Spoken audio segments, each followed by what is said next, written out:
Alrighty, guys. So we are here in the middle. We're back. First off, welcome to the LT Jazz, and we're here in the off season. And first, I didn't expect this. I was just scouting, doing my thing. We lost 12 total seniors.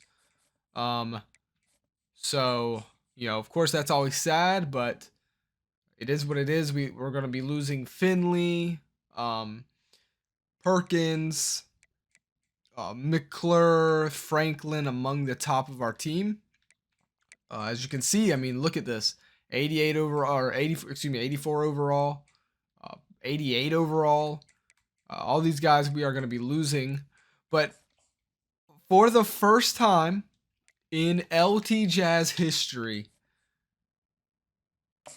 we got a guy drafted in the MFL, DeMarcus Perkins, sixth rounder. So he will be applied to, the future, I'm sure, for my pro football MFL series that I do on Madden.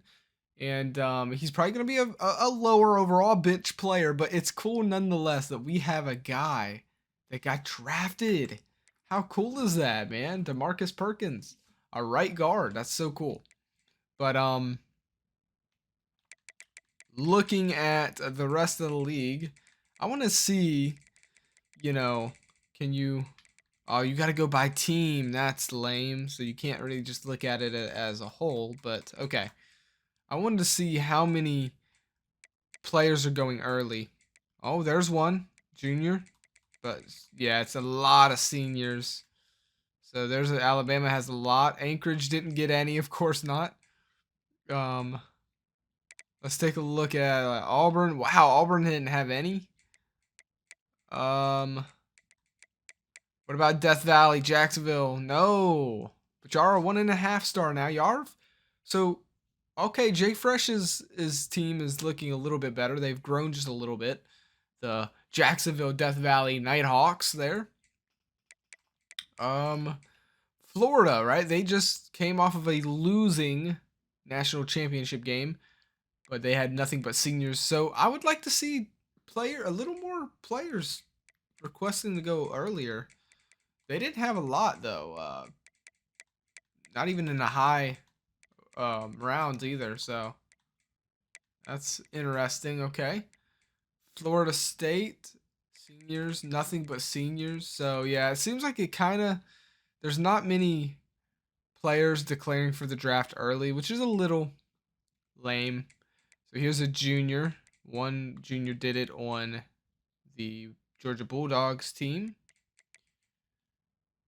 That's what kids do nowadays, right? If they're really talented, they'll declare for the draft early. The Idaho State Irons don't have anybody, of course not. Looks like they've gotten a little worse, possibly. All right. Of course, we got to take a look at the winning team, the Ohio State Buckeyes.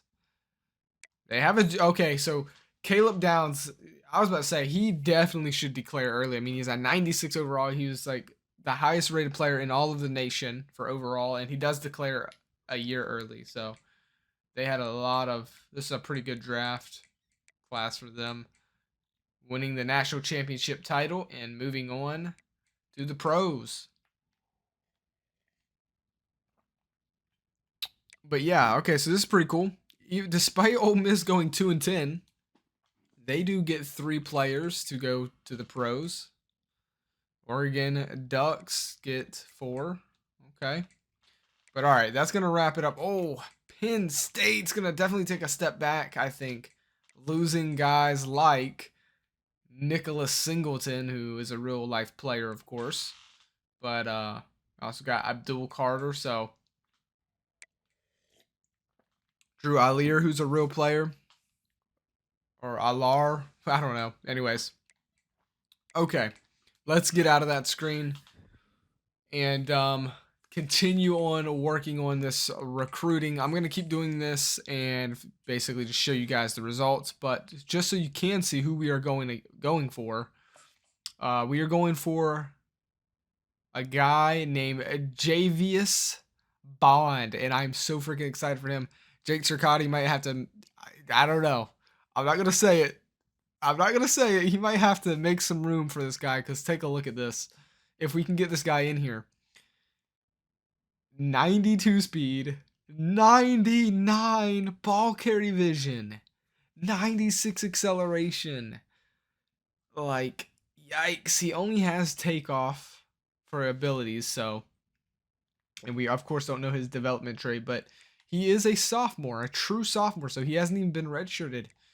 And he is, I forget what team he played for, but yeah, so he is coming, and hopefully he's coming to Louisiana Tech.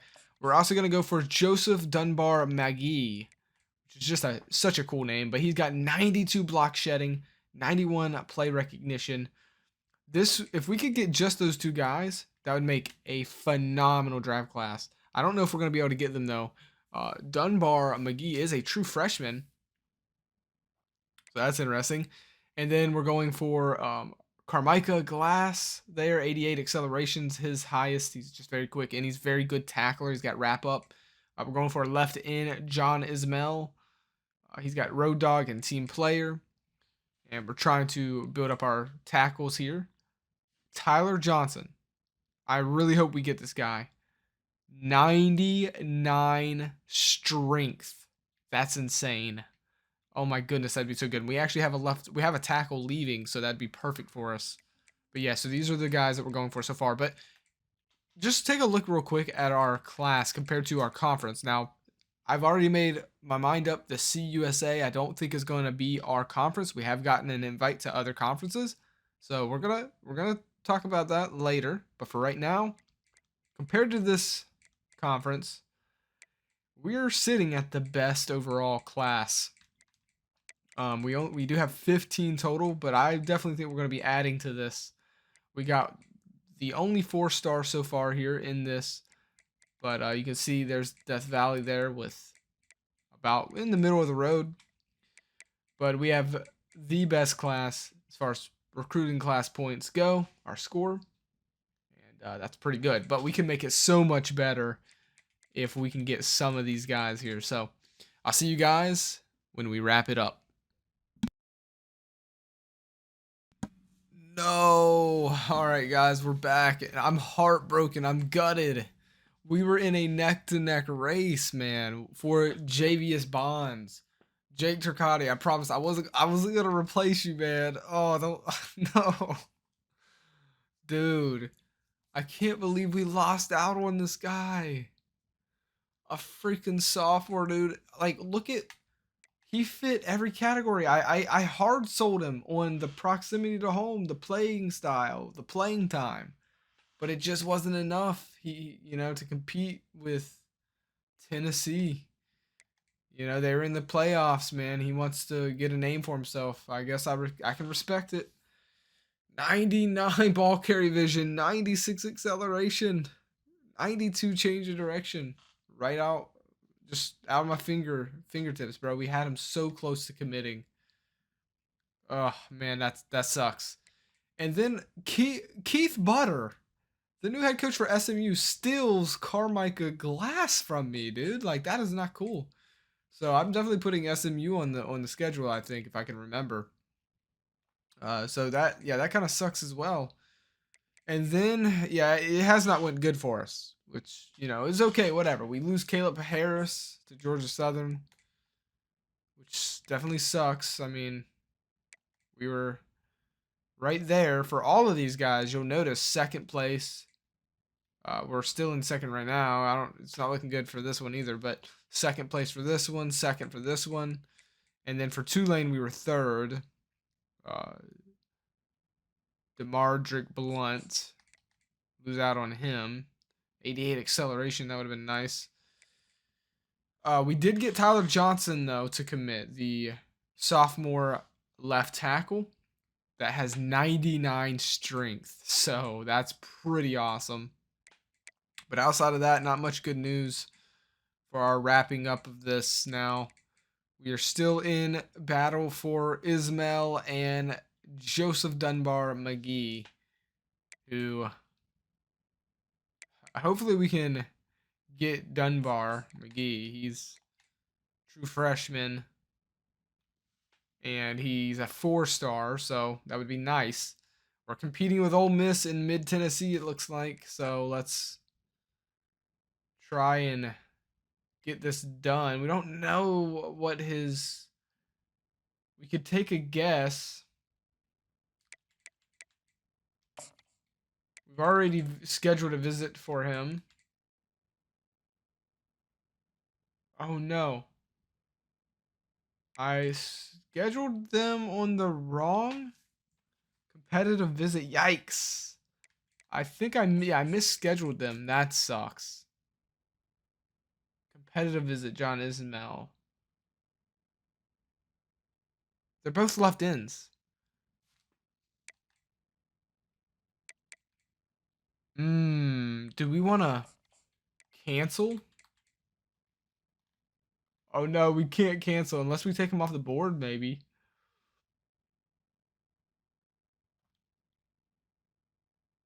Oh, I messed up. Yeah, I messed up big time. Who's the better player? I mean, Dunbar McGee is a 4-star, but he doesn't have any mentals, which he won't be able to earn. 67 awareness. He has 61 awareness. It almost looks like Ismail is the better. Will I, if I keep both of these on the board, will I end up not getting either? We're so close to. I'm gonna keep them both. I'm just gonna let them fly in, and just hope that that doesn't hurt us. We're technically second for the LT Jazz. Or I mean, excuse me, we're technically second for John Ismail, right? So maybe we just go all in on this guy. We don't let that negative impact bring Ismail in. That means we would have to completely remove him off the board because I cannot unschedule the visit.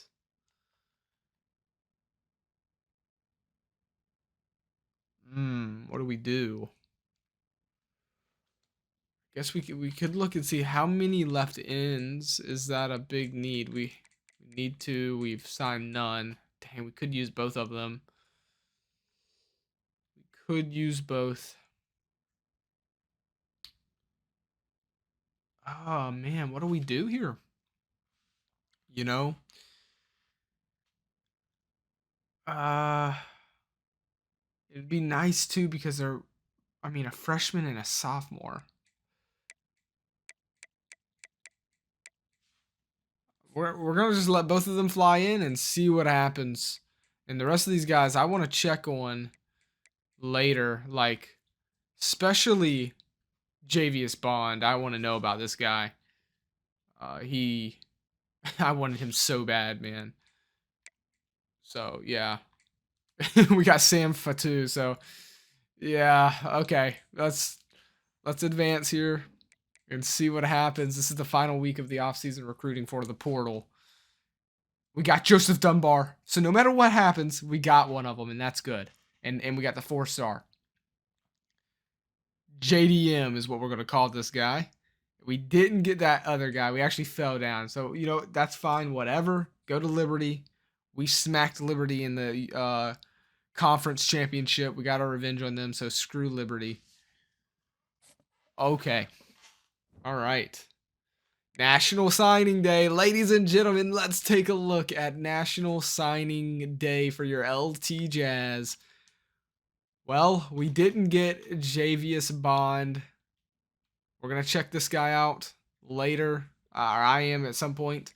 But we did get Joseph Dunbar McGee, which becomes the highest guy for our signing, and that came from the portal. We would ultimately miss out on Glass and Ismail, but we did get Tyler Johnson. He's the second on the list. Lose out on Harrison Blunt. We get Awuskia, Dante Bouchard. So a 4-star here, and this is actually just from scouted. This is a high school. kid. So, but he is a bust 4-star. So really, he's like a 3-star. We've got Rasmussen, Yeboya, Span, Bagint, Logan, McQueen, Osmelli, Madden, Glowinski, Titan Glowinski, Mohammed Soro. I don't even know how to say that. Cam. We're gonna call him Cam. Devin Gee, the 1-star kicker. Jay Lett, Joshua Walker. So, how does that put us in the nation? Well, we're nowhere in the top 10, of course. Ultimately, Notre Dame would finish with the number 1, very close to Ohio State, not far from LSU. So these 3 really competed pretty good. Then you have a whole point drop off when you get to Oregon and Miami. Then it gets a really big drop off. So the top 5 pretty close. Then you got Oklahoma, Georgia with a 2-3-4, 2-3-1. So this is the top 25. Wow, ending with Florida State, but Syracuse gets in there. Ole Miss, though they went 2-10, they had a good class. So no little schools up here, really. I mean, I would argue Syracuse is up there. That's probably the smallest one. Colorado's kind of up there. So not bad. But let's check on us compared to our conference, or at least the conference that we have now. Wow, we didn't have the number 1. We actually fell to Jacksonville State Gamecocks, who, by the way, beat us in our last season. They're one of the teams that beat us. We didn't have many teams that beat us, but they were one of them. And they got 1 4-star to our 2, but they got 8 3-stars and 13 2-stars. So they did better than us by a fair bit, but we still did pretty good. Now, what about the conference? So we have a 150. One of the conferences that the chances are we're going to is the Sun Belt. Our 150 would be second compared to this conference. So that's very interesting. It's the same, but there's just more conference in the Sun Belt than in our conference. But our 150 would have got us second. Right between the team that stomped us out in the bowl game and Old Dominion. Georgia Southern had a pretty good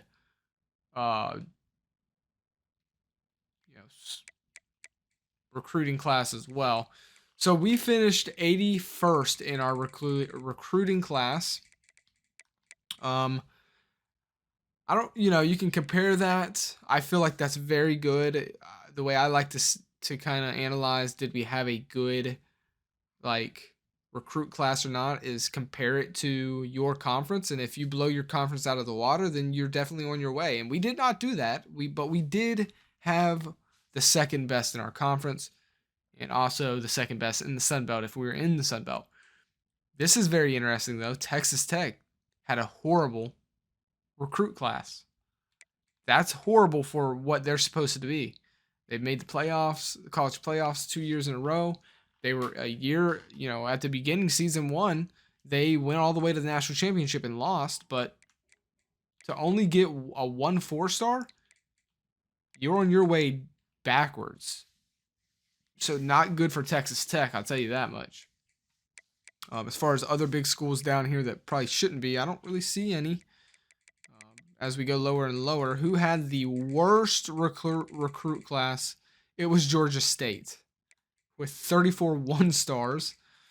UL Monroe, James Madison, Kent State. What happened? I left them and they're falling apart. Wow. I didn't mean to recruit. Yeah, overall, let's go back down there real quick. Let's see. So Kent State's falling down pretty bad. New Mexico State, South Alabama. A lot of Sunbelt teams down here. UTEP's there. What about my subscriber teams? You got the Oahu Nenes at 113. Anchorage University at 111. Then Idaho State Iron. So they're all around the kind of the same here. Moving on. You got the Jacksonville Death Valley Nighthawks. So I did better than all of their programs. Pretty good as well. So Texas Tech is the biggest failure. I cannot believe they did so badly. That's insane to me. And yeah, interesting. Oh wait, I didn't do the best. East Montana Wild. They have a fantastic recruiting class. That's insane. They've only played 1 year in the NCAA, and they really had a phenomenal recruiting class. Keep your eyes on them. That's pretty insane. All right, well, enough of that. We're going to move on to the next thing. I'm going to do this off camera, and so we'll do some power of video editing here, where I'm going to change the positions, move stuff around, and we're going to skip to the part where we're making our schedule and obviously the roster reveal. So I'm excited for that. This is going to take a while, but for you, it'll take 1 second. I'll be right back. Alrighty, guys. So I did the position change. Not much has changed. We did move Malik Moon from corner to safety because he was just really slow, and he's going to just play better there next season. He is going to be our starting strong safety. Now, we do have to take a look at the training results. I haven't seen these yet. And oh my goodness, we have a breakout. Lee BB Jr., who barely got any time. I hate to say it. I think he's our number 1 now. Wow. He's got normal dev. So why did he have a breakout? I guess because he's a junior going into his senior year. So he's older. A little more mature than Jake Turcotte. Though I'm looking at Jake Turcotte, and he had a good boost as well. From an 80 overall to a 85. And he is a sophomore. So when he goes to be, he's going to be higher than BB Jr. for sure when he gets to that point. But, and what is up with that star there? I don't know what that means. But, yikes. I think Jake's going to have to share some more touches than he may like. He did finish the year with 821, but he only got in there 2 times. But he was so good in receiving as well, right? 309, 6 receiving touchdowns. Did he get any awards? No. That's fine. Oh wow, you can still look at the season stats right here. He had a breakout game in the bowl game that we got dog walked in with 124. Then Anchorage and East Montana were his top 3 games. Lee BB Jr., interesting for sure. The senior here didn't do much. I mean, he did average 5 yards a carry. But, wow, okay. Okay, we got a position battle. That's interesting. Jermaine Houston goes up to an 88 overall, or really it's an 86, I guess, huh? Because they are getting a boost, but I mean, he's going to play like an 88. You'll notice the top 5 of our players, 3 are seniors. 1's a junior, but sophomore, Jake Turcotte. But let's go by position. Any growth from Jamie Bell? Not what we would like to see. Yikes. Now he is a sophomore, going into a sophomore.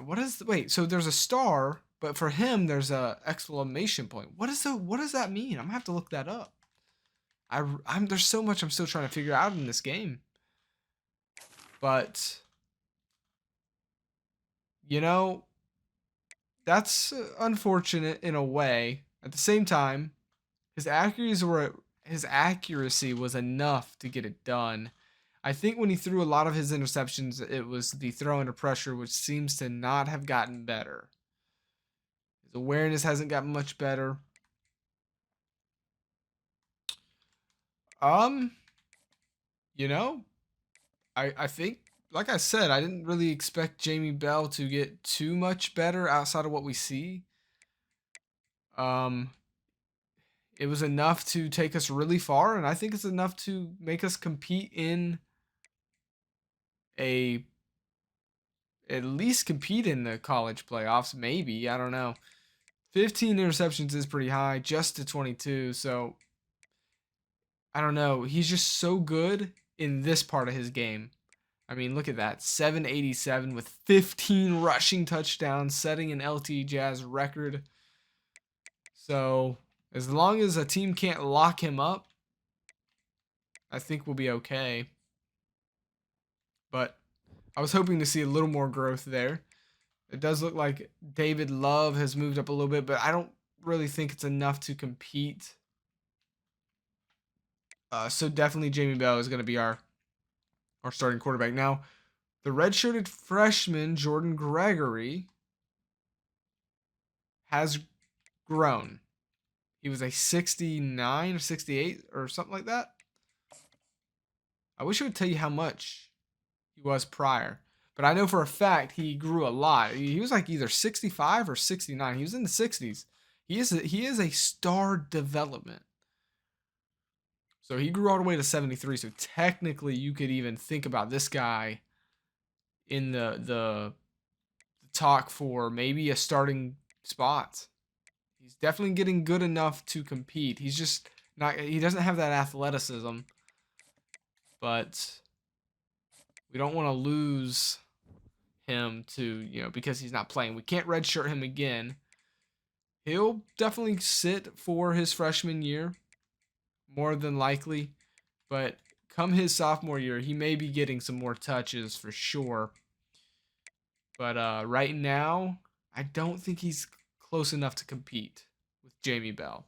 Though I would have to say, if it's him between David Love for this second string spot, I think Jordan Gregory's going to get it. And then we have Kevin Peary and Deontay O'Neal kind of just there. Oh boy, at running back, we have a very, very awesome backfield. I mean, we are going to be running the ball this year. 89 overall, Lee Beebe Jr., 85 overall, Jake Turcotte, Caden Lee. Yes, that's right, Caden Lee. He was our wide receiver a year ago. He is now moved over to running back. But you'll also notice something. Dion Dillon is a running back. He's 6'4".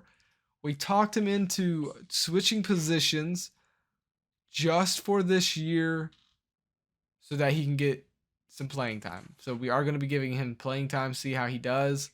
If anything, he can just transfer a year later. He's not gonna play anywhere, right?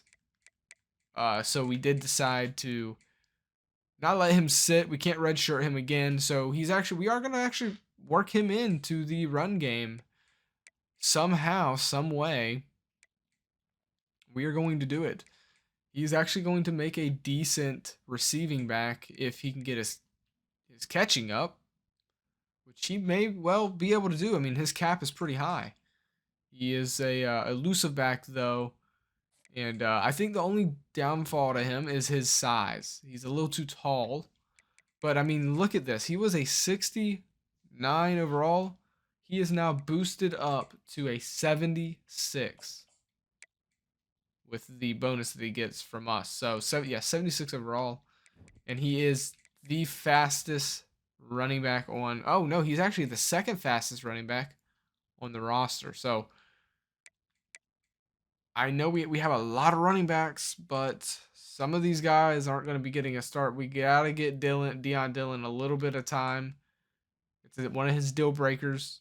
To keep him around, we've got to give him a little bit of playing time. So I'm kind of seeing a 3 running back room here with BB Jr., Jake Turcotte, and Dion Dillon going above these guys.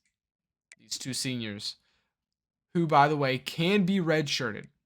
So I'll probably redshirt both of them and move these 2 guys up, Dion Dillon and Deani Brown, who is a subscriber actually. We'll move them up. So, wow, what a packed running room. James Skaggs, the big fullback, has grown to a 79 overall. That's good. Oh, you know what? What? No, that can't be right. Never mind. I was thinking maybe it showed their old overall in the top right corner, but that's definitely incorrect. Okay. 4 wide receivers. Oh, okay. You know what? That's actually not bad. CJ Peaks, guy we're bringing in, I think.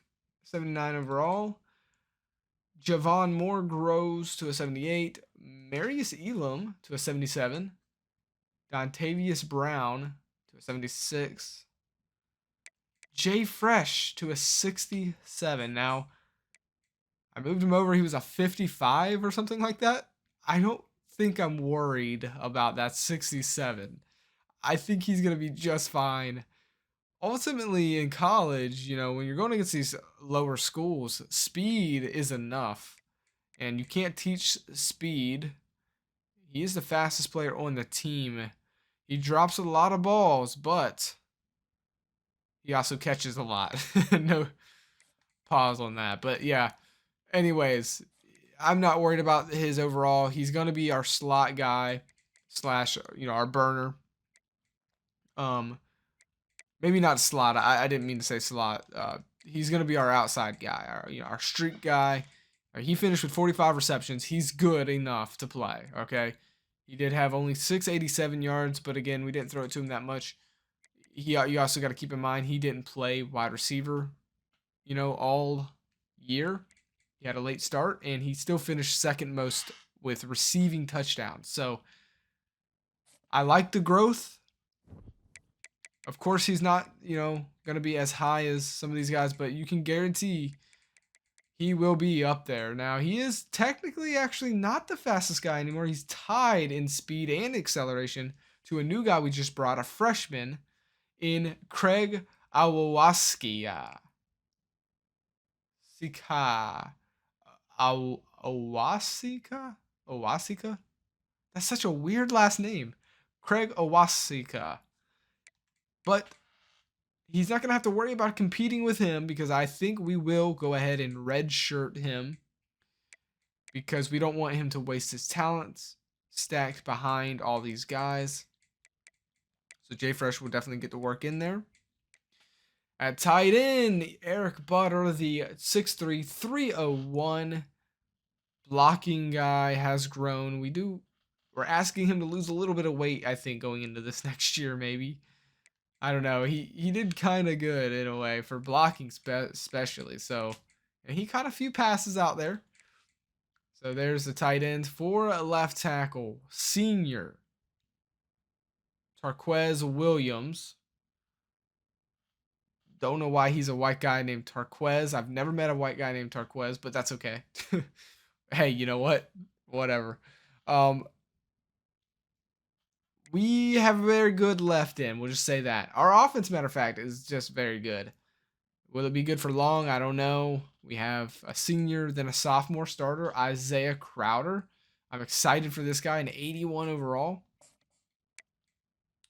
And yes, he is an 81, so I'm not sure why it's showing 79 there at the top right, but yeah. He is an 81. We do have Talus Riff, which is a subscriber.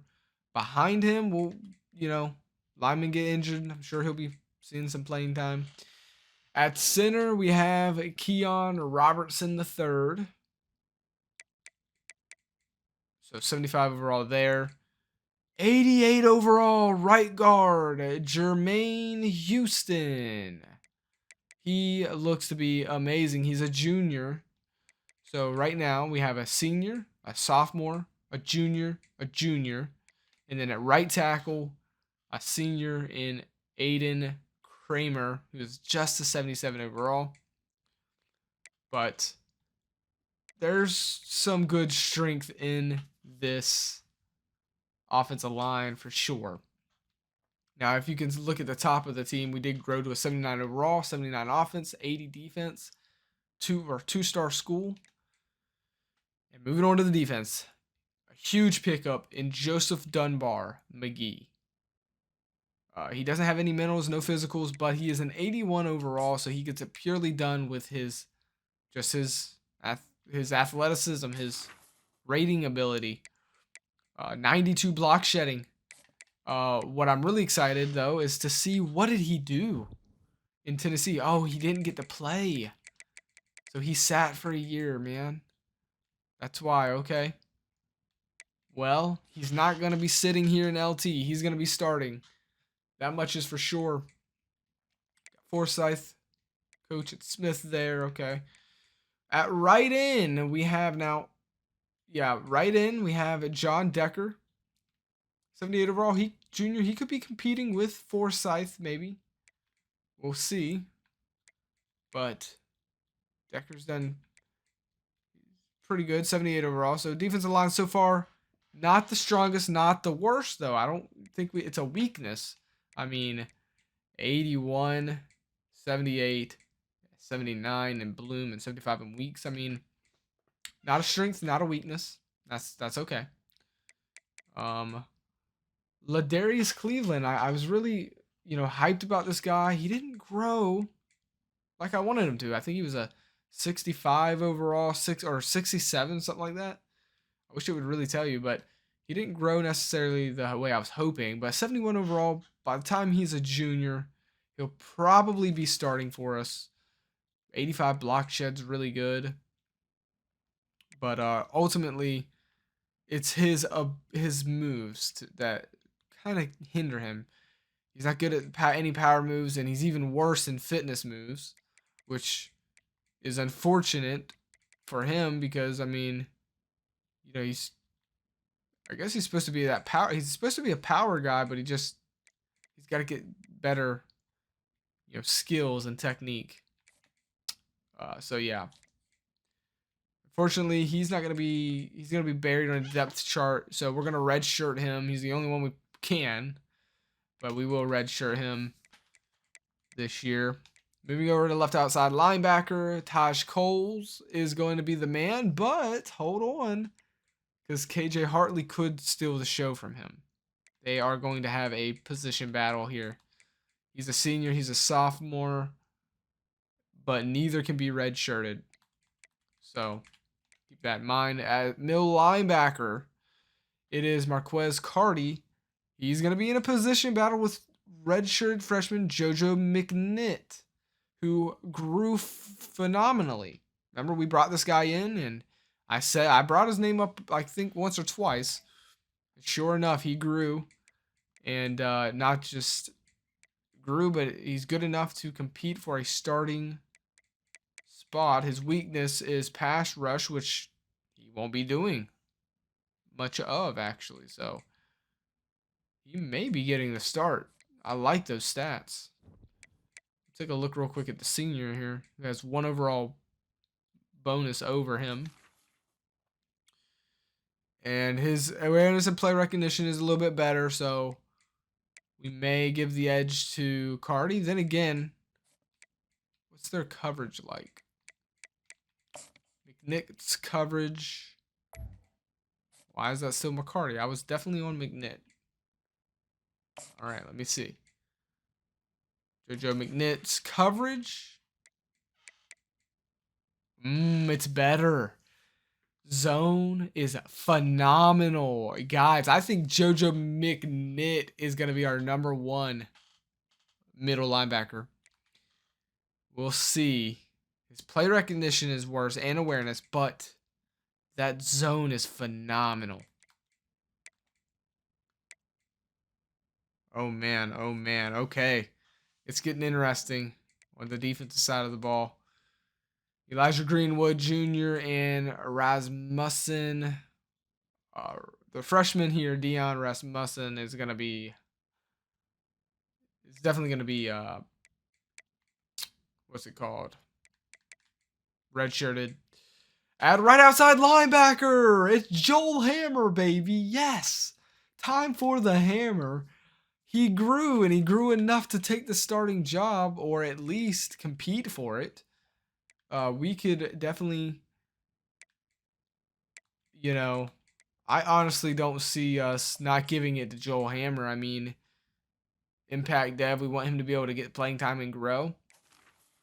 For his ratings, his IQ is a little low, but I mean, you can't get that up without playing, right? So he's so fast. Oh my goodness. He's good at stopping the run. He's got great finesse move, which pairs with his speed perfectly, which is what you want to see. And I mean, he's not the hardest hitting, which is funny because his name's Joel Hammer, but maybe, maybe he can. He's as sturdy as a damn hammer. 99 injury. He's not going to get, hurt. His zone is great, so if we do need him to fall out into a zone coverage, he can do that. He can even man up against the tight end, a little bit. I'm excited for Joel Hammer to make his debut.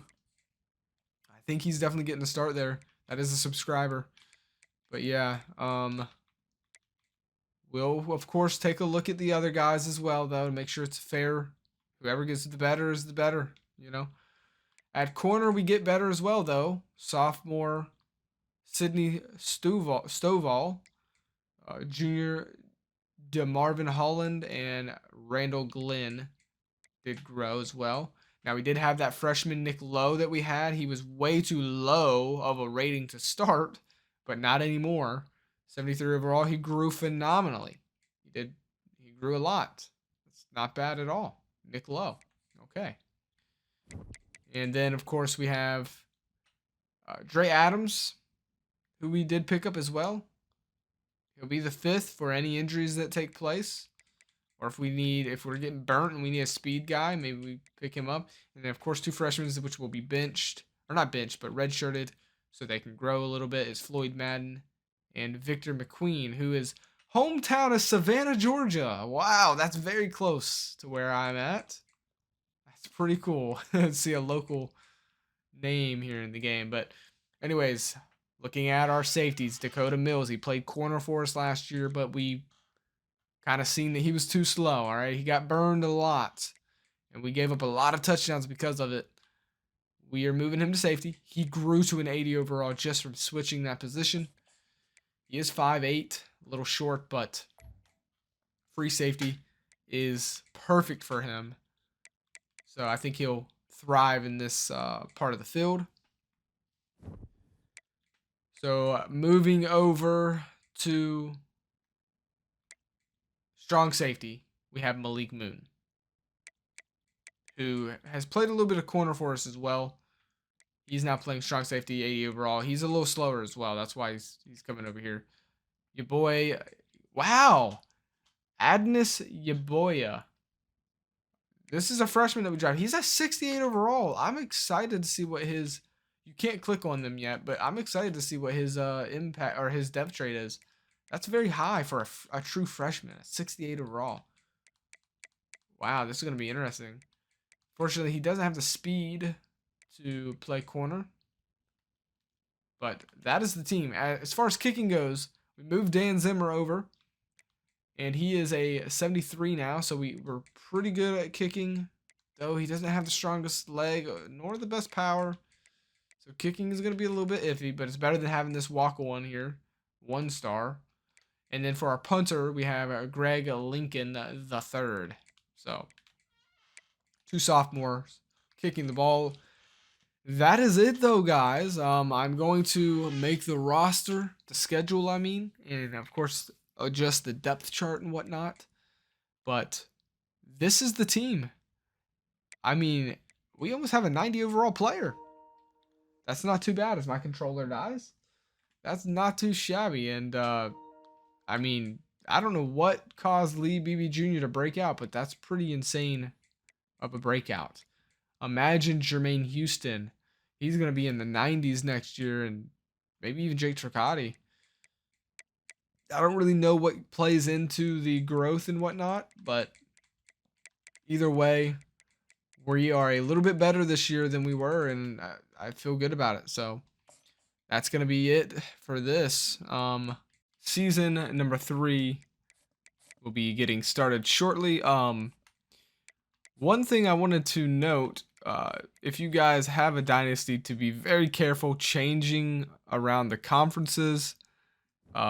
EA just doesn't seem to ever fail on messing up. I came across a glitch where I was trying to move the independents and put them all in conferences. I wasn't even going to keep it. I was just moving things around, kind of seeing, how it would like it to look. And once I moved them, it like glitched out, and I had no control over the Sun Belt or anything like that. I ended up moving over to the Sun Belt, but the Pac-12 ended up getting Akron in it for some reason, and all of the other ones that I were moving over here. But then Notre Dame, which I was trying to put in the Pac-12 just to see, they ended up going to the is it the Americans, I think? No, it was it was the MAC. So they're gonna dominate this conference, but I'm hoping we're gonna fly through this season, and I'm hoping that I can fix it in the off season because I can't edit my schedule anymore. So whatever the game gives me, I'm stuck with. And I wanted to play bigger schools this year, but this schedule is the schedule. I wasn't able to change it. I wanted to play ranked schools, but they gave us California and they gave us Kent State and an FCS team. So that's a little unfortunate. The rest of the year is a conference, obviously, conference play, which is fine. You can't change that anyways. But I did want to have control of the 3 out of conference games, but I can't do that for some reason. That's such a big failure on EA's part. Like, that's a massive mistake. They got to fix that for sure. But just don't mess with the conferences. I'm hoping if I get back to the off season and I can customize the conferences again, if I just put everything back the way it was, I can at least get my rescheduling or my scheduling, back to where I can select what teams I want to go against.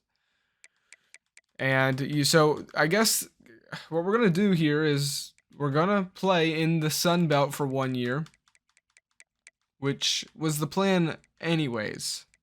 So that's good. So we're gonna get to play in the Sun Belt, but eventually I want to move our team to a more competitive conference and just keep them there.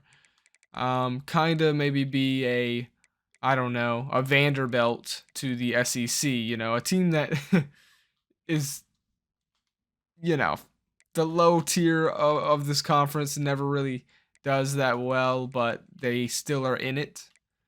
So maybe I don't know. Let me know what conference you might want to see us go to. I'm hoping if we can take all these teams in the Pac-12 that weren't here and put them back as independents, maybe it'll fix it. I don't know. I just fingers crossed, in other words, because it is going to be a little upsetting if I can't customize my schedule ever again. So, let alone if I have to wait for EA to fix it, it would take an eternity. So, that's kind of what's happened. As far as our board goes, we're going to be aggressive this year as we try to build up the school to a 3-star program. We got to get a lot of 3-star players.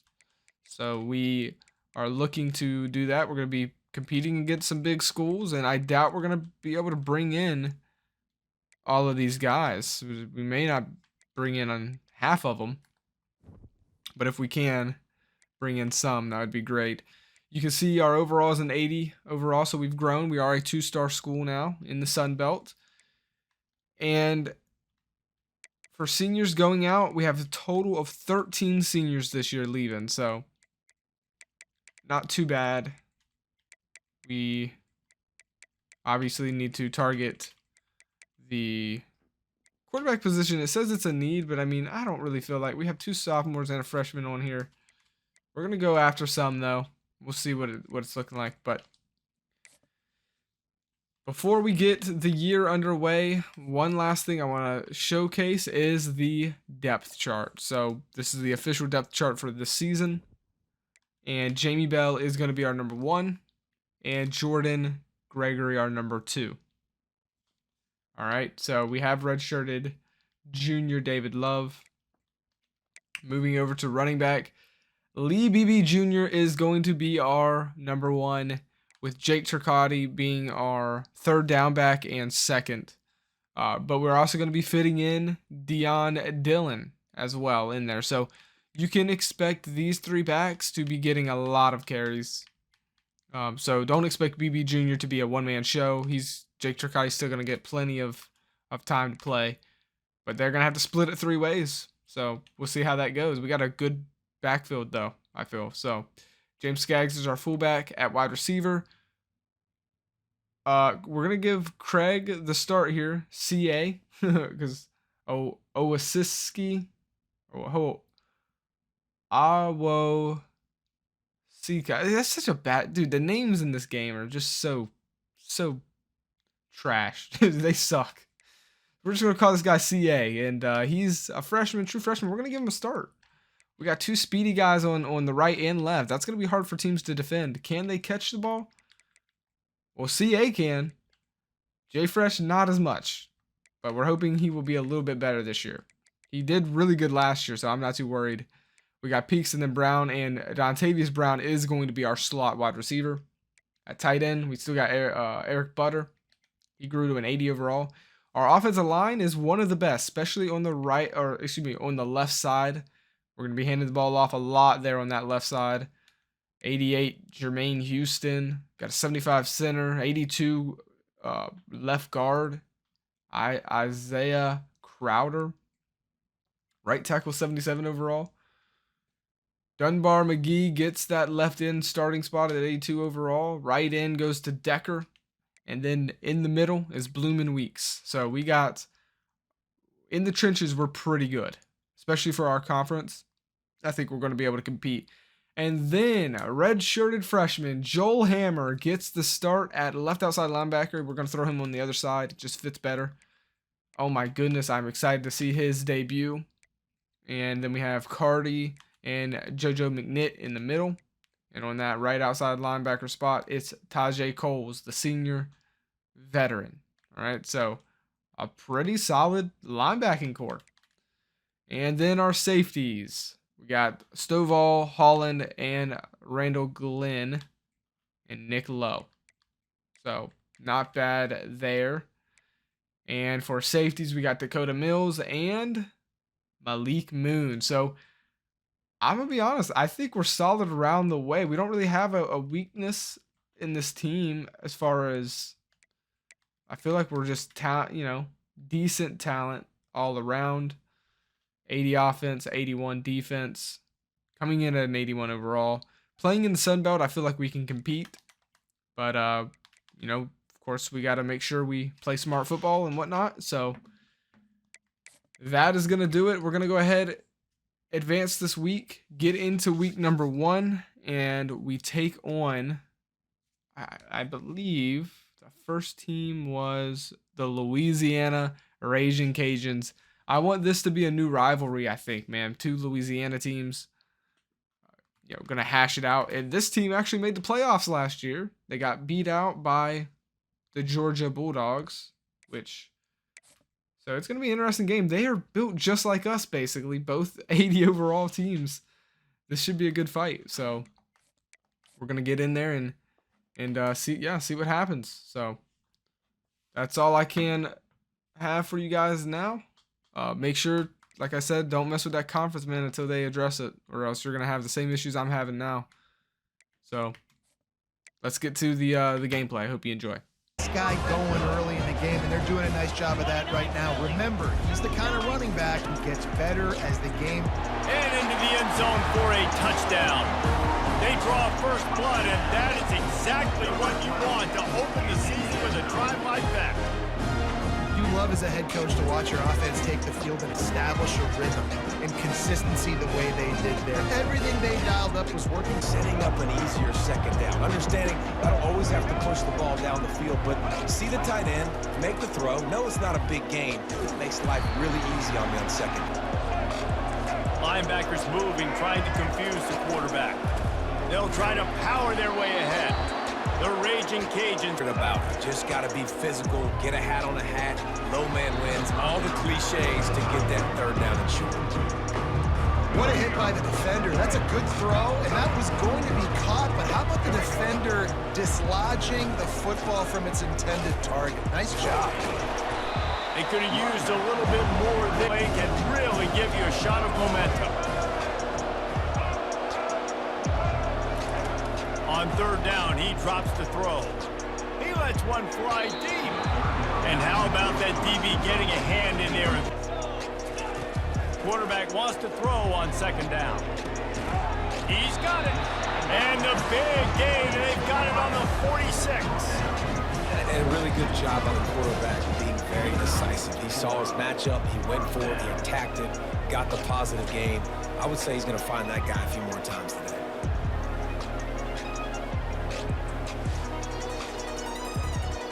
An offensive coordinator, I'm going to continue to find ways to feature him and just, you know what, let his talent do the rest.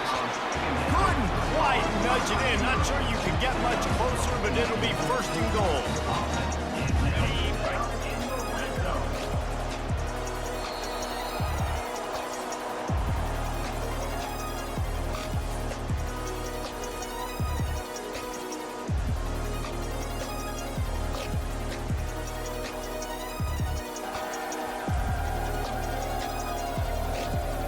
In the opposite directions now as we crank it up in the second. They'll try to open this quarter by sticking it in the end zone here. Quick touch pass to the receiver. Bounces and squirms his way into the end zone for a touchdown. I know we're only in game one, but in this half, you've got to be excited about what you're seeing from this offense. Really nice rhythm. Quarterback's got great command on the field with respect to what they're trying to do, and they've got some weapons. I can't wait to see what this offense does. He'll start this drive firing. Rolling to the right, trying to make something happen. Open space at the 25. They get him on the ground, but not before. With jet sweep pass.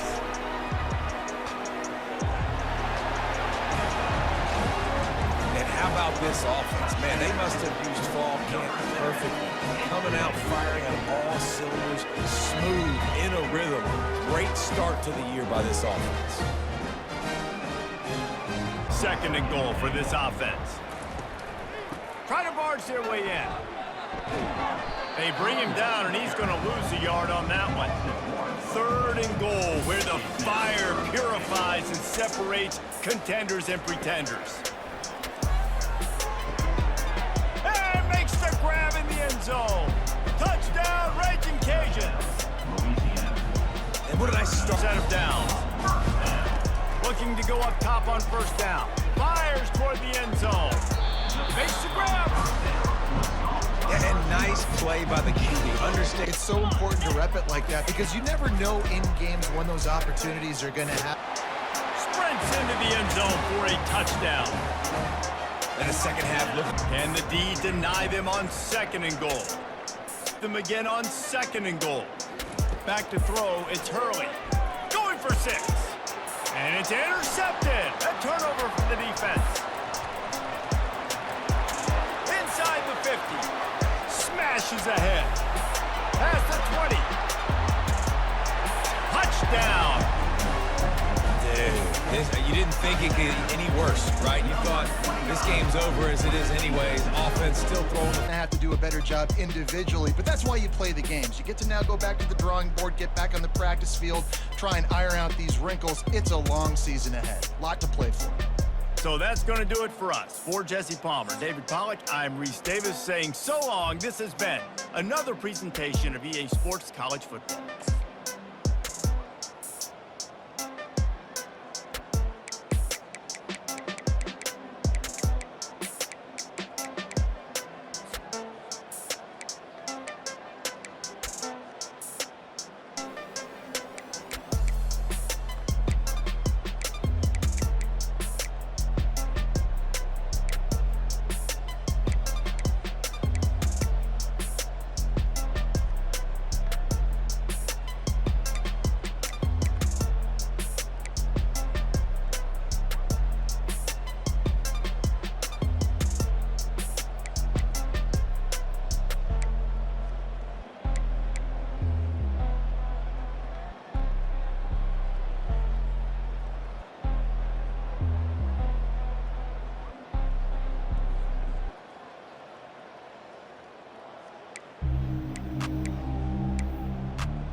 Now this team has consecutive wins, and when you start expecting to find ways to win games and you expect that you will perform well enough to do so, that's really hard to stop. It's a mindset, Reese. This team has it right now. You can tell their players trust each other. Big situations arise in games. They're looking at each other in the huddle on the sideline, expecting to make the play that's going to help them win games. This team incredibly mentally tough right now, Dave. And you start to build that mental toughness when you start to string together positive weeks and you start to string together positive plays. Now you know you can do it. It's not, we talked about it in the offseason, oh, we want to do this. Now you're starting to execute it and put it together on the field. So that's going to do it for us. For Jesse Palmer, David Pollack, I'm Reese Davis saying so long. This has been another presentation of EA Sports College Football.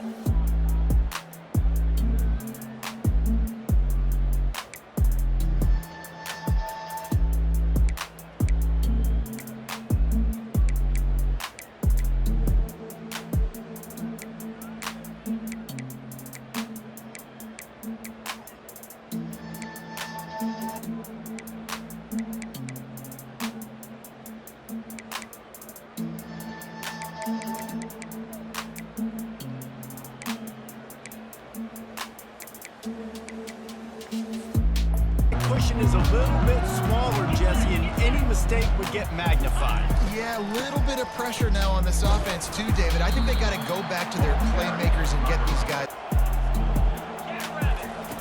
He's looking to throw. Got his man to the left. Just broke the tackle and still on his feet. Hit the gas, kid, wide open ahead. All the way into the end zone for a touchdown. They give themselves a little more cushion as they try to reel off their fourth straight win. And it's He's looking to throw. To the end zone, and it's picked off. Not only a great play, but tremendous discipline by this sophomore to make the pick. defense. We sensed a great deal of confidence, almost a smugness from this coaching staff. And these guys on the field, it's as if they knew they were going to win. Yeah, playing with a bit of a chip on their shoulder, and I think they really felt like they had a real good game plan offensively and defensively coming into this one, David. There was some matchup.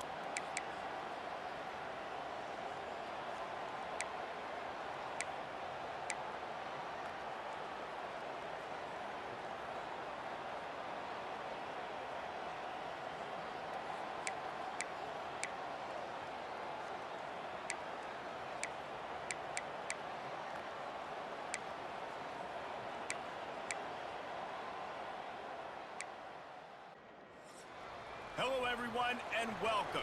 You can sense get away to start. Here he comes from inside his own 5.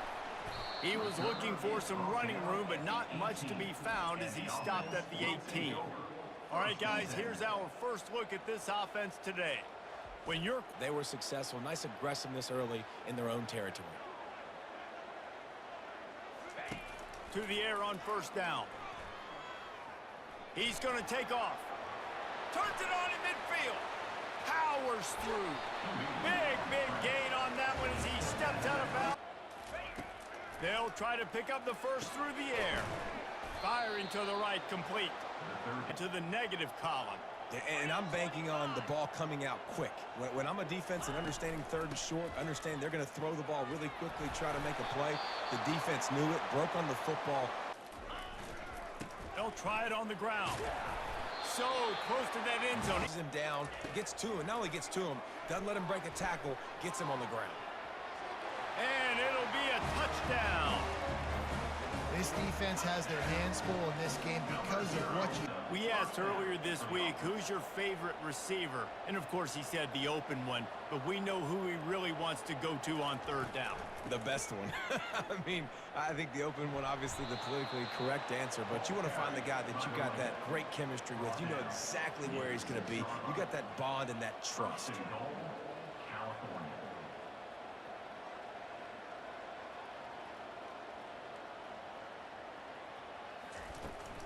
A first down run in the red zone.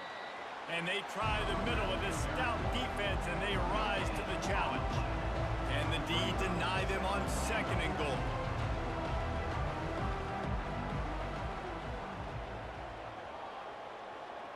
Wide out in motion. He's going to pass on second down. He's got it. He gets it in. Touchdown, Cal. And what a nice start for this offense. The throw game getting working, getting the touchdown pass. This quarterback getting a little bit of confidence. This passing game getting in a rhythm. Nice start for this offense.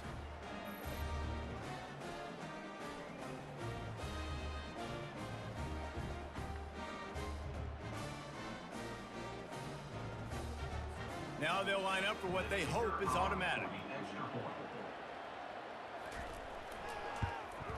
Splits the uprights. The extra point is good.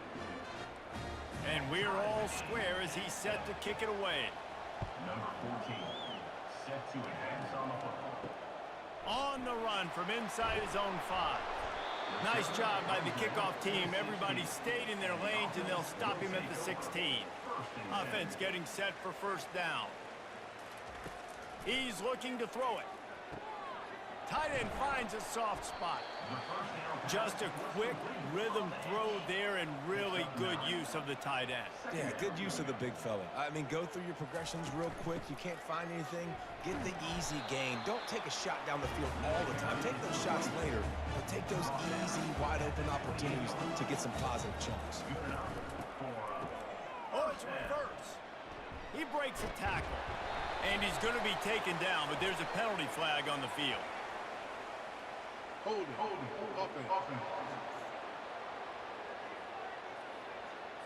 They say you could call holding on every play. Well, they did on that one. They go to the draw.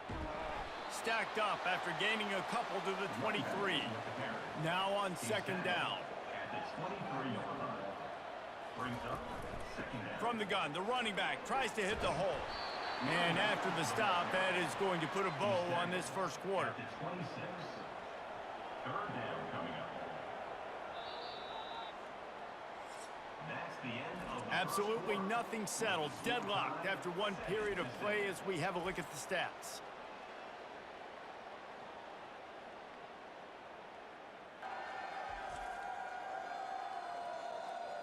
We've got a good one going here and looking forward to keep those vibes rolling here in the second. On third and long, he's going to have to throw for it. Finds a man in the middle. And he's still running after the move. And they don't drag him down until he gets all the way to the 46-yard line. And this defense is going to have their hands full because they're going to need to be comfortable with guys one-on-one on islands in the perimeter of the field, and they're just going to have to make better plays than what we saw right there. They knew this offense was going to try to be aggressive. Got to need better effort in the back end for this defense. Now on first down from the 28. Use the play fake, now to throw. He's got an open man. And it's a touchdown, puts 6 on the board. If you're able to move the ball in a drive like that, the most overrated stat in football would be field position. Agreed, and I think confidence is big right now after that last drive. To be able to flip the field like that, not just do it, but go down and score a touchdown. Running and throwing. For this offense now moving forward in this game, that last drive is going to pay big dividends. Lining up to tack one more onto that lead. And the extra point is true, and they're on top by 7. We check in with Kevin Connors. What's going on, Kevin? Gentlemen, let's take a look at what's happening in this exciting college football game.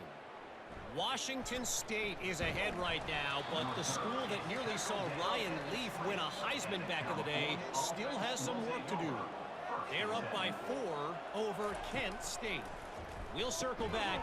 Pass on the way. It's picked off.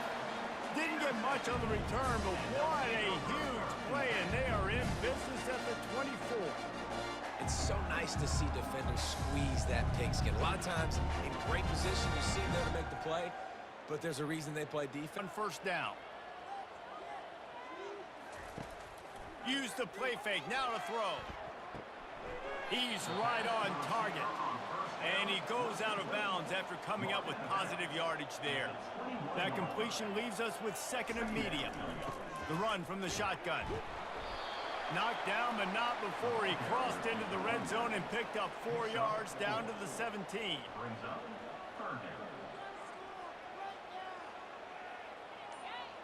Touch pass on the jet sweep. Oh, what a cut! He'll be stopped just short of the end zone, but they'll have it 1st and goal. So close to cashing it in for this offense. They'll run it, and he'll take it in for a touchdown. The offense did exactly what it needed to do, getting the ball in field position like that. It's that killer mentality. You step on their throat, you keep your foot down. When you get opportunities like that, they are golden chances to put touchdowns on the board. The offense took care of business. They'll try to add another to their lead.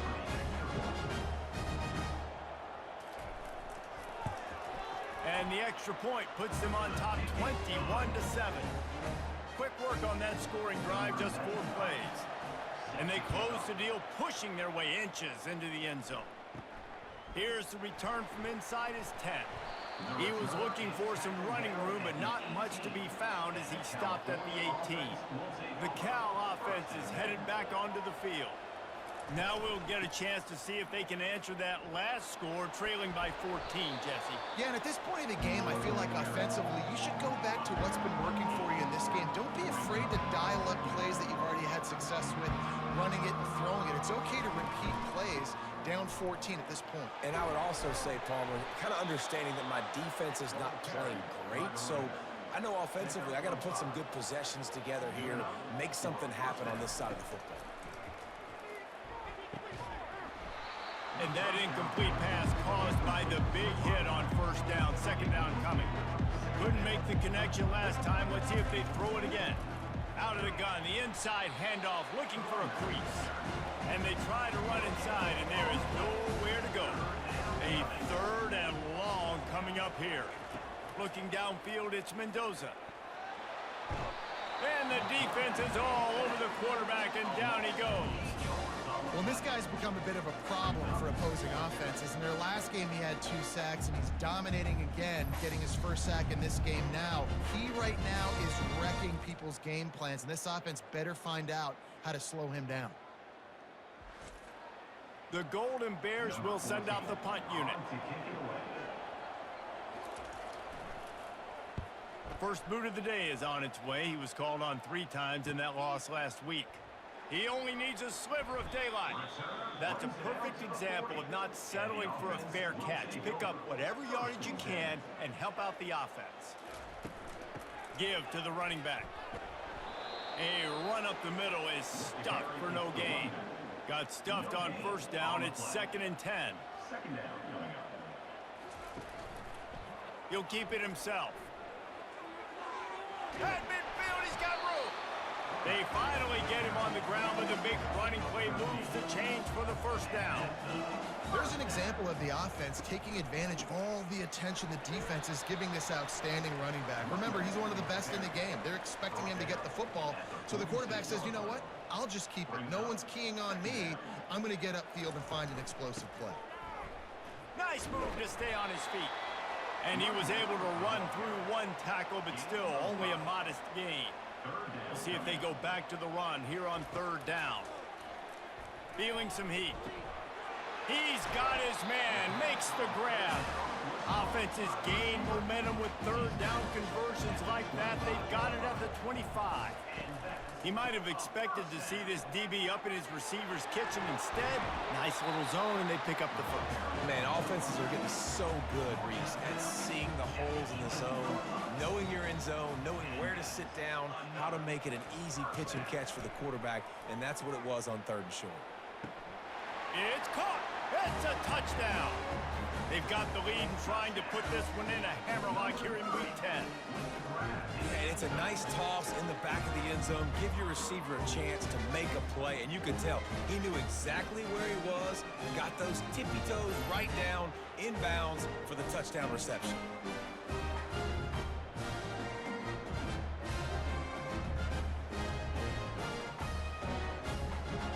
And wait just a second. The official's going to take a second look at this one. After taking another look just to confirm everything, the officials on the field got it right.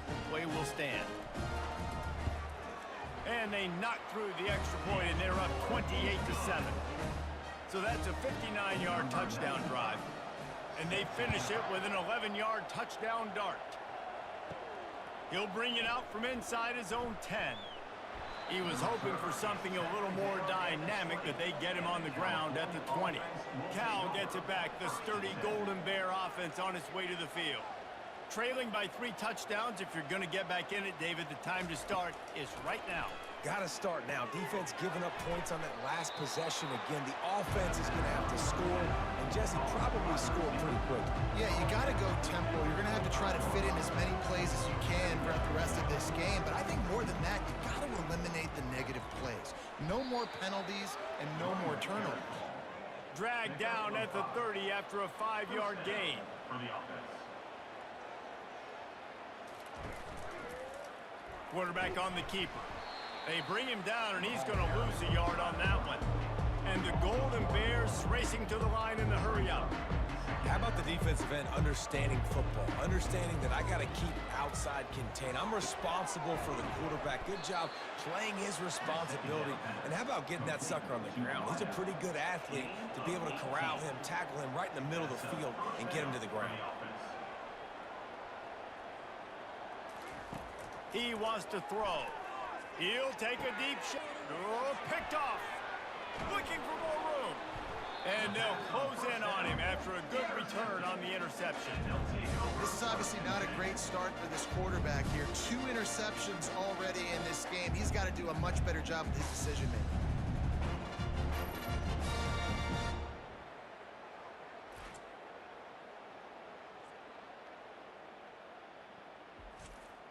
First down here with time for maybe one more play until the 2-minute warning. The give on the inside. He's knocked down in the backfield. He'll lose a couple. Offense gets set for 2nd down. He's looking to throw. Makes a connection. A quick tackle made, but he's got plenty for the first down. Quarterback and receiver on the same page there on the curl route. Nice job by the receiver finding the soft spot in zone and just settling down, making that throw a whole bunch easier.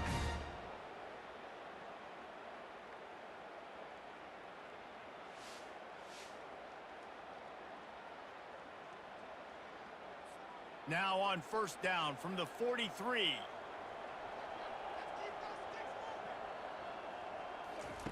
He's going to pass. And he was drilled just as he released the pass. It's incomplete. After the misfire, now on second down. He's looking to throw. Gets it out fast. He's brought down quickly. Minimal gain there. Still a bit short of the first down. Here on third down. The play action fake. Blasted as he lets it go. He took a hit as he threw it and couldn't deliver the football. It's incomplete and fourth down's coming. He'll try to throw and pick up the first down. Into double coverage, and he picked it off. Trying to take it back. Past the 30. And they capitalized not only on the pick, but the great return to give the offense tremendous field position. About the only good thing that happened for the offense on that play, at least it wasn't a pick six. What a return. Yeah, that didn't look good for the offense. You know all those big fellas, those O-linemen, they're not going to be able to go make the play. So as the DB getting the interception, you know if you can break that play and you can get past that level, it might be to the house. It might be to the crib. Lucky that wasn't a pick six if you're on offense. Looking downfield, it's Mendoza. Fires to the end zone. Can't make the grab as he was going for 6 right there. Defense rolls up deep in its own end on that last play. Now a second and long coming. And that's going to be incomplete. A lot of contact on the play, but no flags. It'll be third down. They line up, and it is a long way to the sticks from here. Unleashes to the end zone. And it's caught. Touchdown, Golden Bears. Man, nice job getting the passing game going. This is big, man. Going to the half, and listen, I know you're trailing, but building some momentum. Maybe this second half we can keep airing the football out, cutting into this deficit, and who knows what the heck will happen.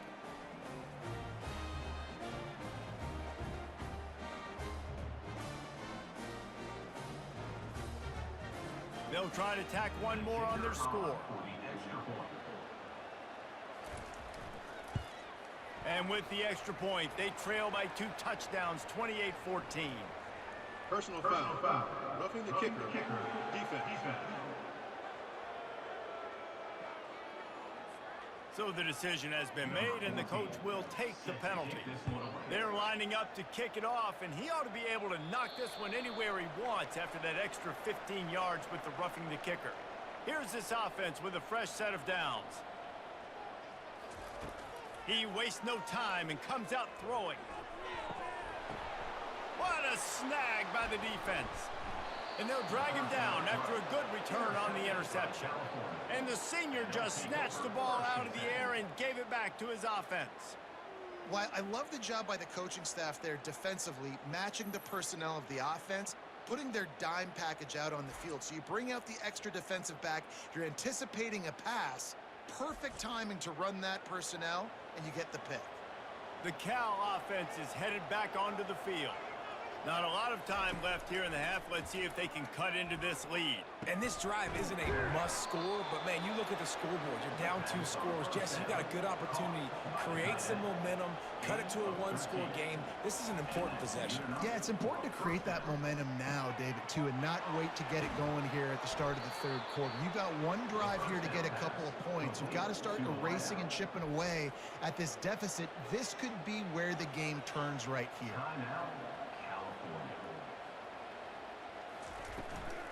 They'll run it on first and goal. Touchdown, Cal! And they add 6 more to the board with that trip to the house.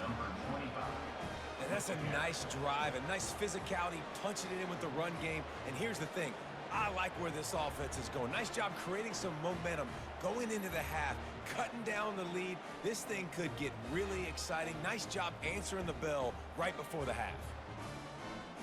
He'll try to tack on one more.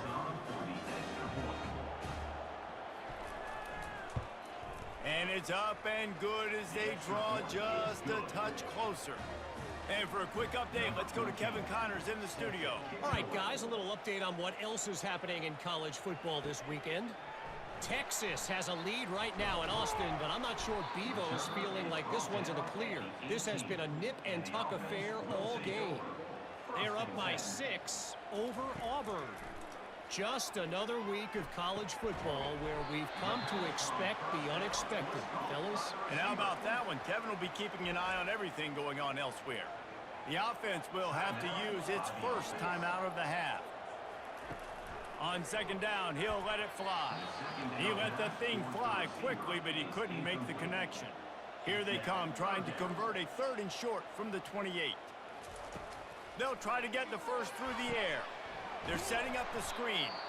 We got a timeout here late in the first half, and they'll try to get more points on the board before the break. The punt team makes its way onto the field.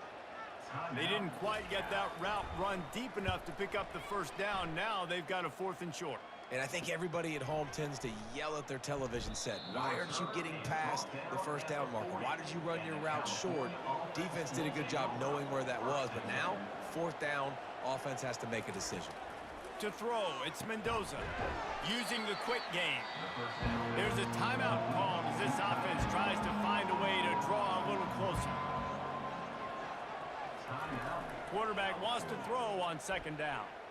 Got rid of it just in time. That pass is incomplete, and they're probably fortunate that it wasn't knocked free for a fumble. Snap from the gun on 3rd down. Just threw that one away to avoid disaster.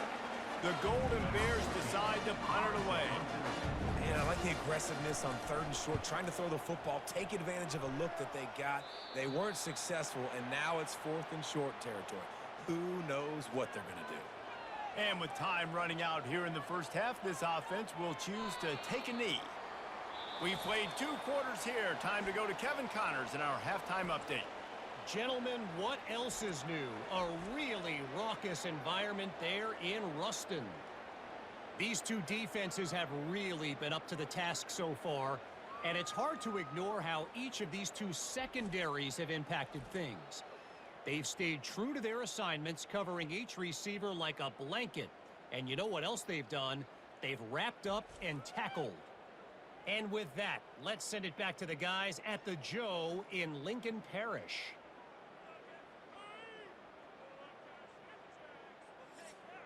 Got things teed up and just about ready to go here in the second half. From inside the 10-yard line, he'll bring it back. Able to find enough room to get it out across the 25. He's brought down at the 26. Cal gets it back. The sturdy Golden Bear offense on its way to the field. Trying to set the tone on the ground in the 3rd. To the 43-yard line and a first down for this offense. And the Golden Bears want to crank the tempo.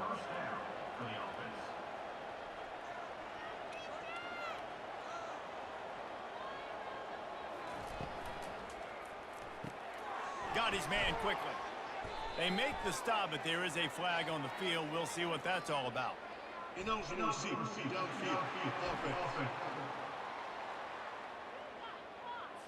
The officials offer the deal, and the coach accepts it. They will take the penalty. He'll do it himself. 1-step wrap, 2-step squeeze. This junior knows how to get him on the ground. Got a little work done on first down, now back to the line. Dropping back, it's Mendoza. Quickly complete. They bring him down, but a solid pickup to put them in position to pick up a first down. Offense lining up quickly.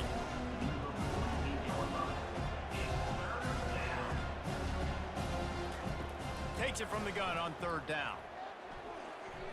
Excellent coverage and good use of the hands to knock it away. The Golden Bears line up to punt it away. That is a good omen for this defense. They were getting lit up in the first half. They knew something had to change. So to set the tone like this early on their opening drive of the 3rd quarter and get a stop on 3rd, that should really help their confidence. Wasting no time throwing on this drive. It's gone. Building momentum, picking up a chunk of yardage, moving the chains out to the 34. Man, listen, you get zone coverage and you can hit that curl route and he comes open continually. Keep hitting it. This might be a play to come back to. Finds his big tight end. They stop him almost immediately. Short gain there, and still a little ground to cover to pick up the first. I'll say this, man. In college football, you see a lot of bad tackling. You didn't see it right there. That was an awesome job. First off, being there at the point of attack. Once the tight end made the catch, there was no doubt he was going down. Great job form tackle. In the gun and looking to throw on third down. And it's picked off again. His night vision hasn't been on par. Not a lot of room on the return, but he'd already gotten the most important thing, the ball, and they have it at the 46.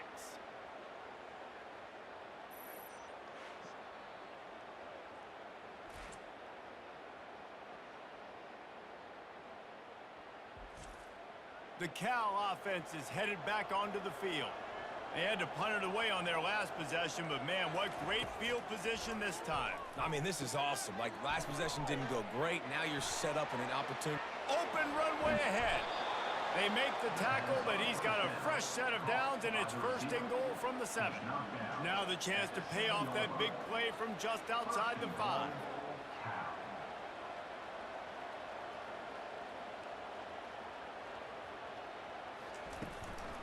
With the run on first and goal. Able to pick his way forward for a decent game before the defense gets him down. Picked up 6 on that last one, now 2nd and inches. Off the play fake. He's got it in the end zone. Touchdown, Golden Bears. And what a nice play call and nice execution. Play action, you're thinking run. Quarterback pulls it out, throws the football right behind those guys, and gets the touchdown. Yeah, it was a nice job there by the quarterback, too, on the ball handling. He just froze the defense just long enough to help those wide receivers and targets get some separation. They're throwing for it on 4th down. And man, oh man, he is in the dark tonight. His 4th interception. He was looking for... He's doing a nice job in pre-snap. He's reading the coverage, and he's getting an idea of where he wants to go with the football. That's why the ball's coming. Touchdown, Cal! And with that one, they jump on top here in the 2nd half. And the offense continues to run the football. The 2nd rushing touchdown from the running back. The offensive line paving. He's looking to throw. Got him downfield. Stopped him at the 41, but that's a big pickup of 15. They say tight ends are a quarterback's best friend in the pass game because think about it. The tight end's the guy lined up closest to the quarterback, which means generally those are the easiest throws a quarterback has. You saw it on that play.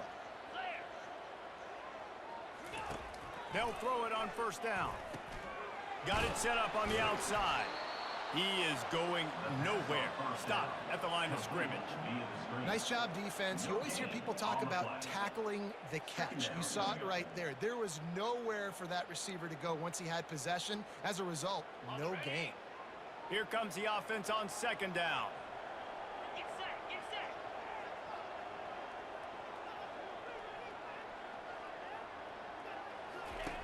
He's looking to throw. Trying to make magic on the scramble. Bulldozes his way through. And he gets a big chunk of yardage to the 34-yard line. And you're seeing here the difficulties defenses have trying to contain this guy. If you leave a lane open or you don't sack him right away, you allow him to get outside the pocket, he is going to take off, and he is very difficult to tackle in the open field. He's got running back-like ability out in space. They'll snap it from the 34 on 1st and 10.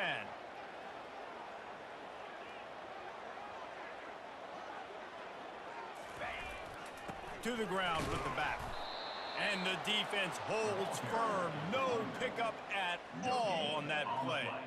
Well, you love to see that from the defense, right? It's like bend, don't break. They've given up a bunch of plays on this drive, but now that they're getting down close to field goal range, you're seeing them start to stiffen up there. Yeah, and plays don't matter anymore. Yards don't matter. All that matters with these defenses nowadays is points and limiting them.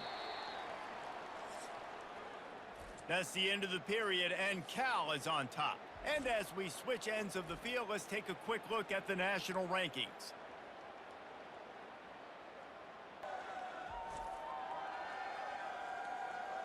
Not only is the scoreboard on their side, but so too is time as we open the fourth. Let's see what they've got on second down.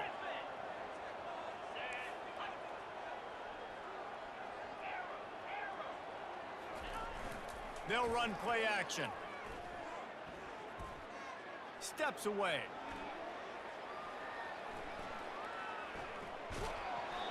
That pass is incomplete, and they might be fortunate it wasn't knocked free for a fumble. It'll be third down.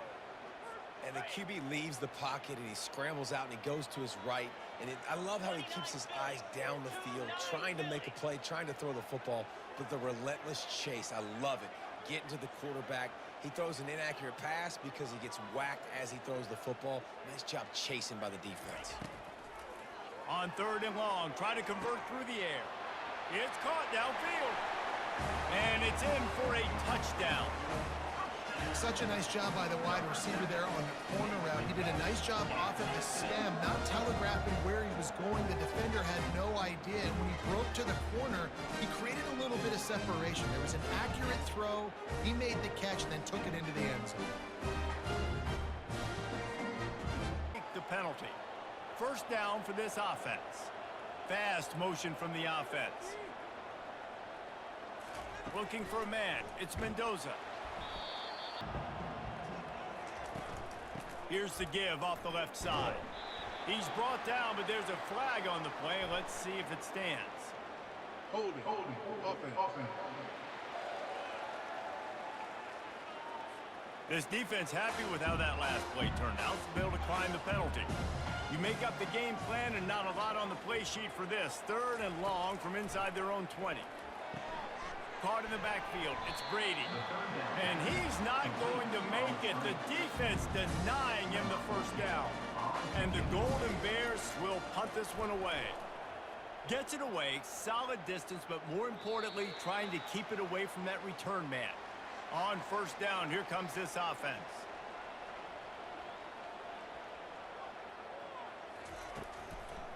They'll try it over the left side. Creating some space, getting just enough good blocking, and they've got it up to the 47-yard line. They can really be aggressive after that last play. It's 2nd and 3.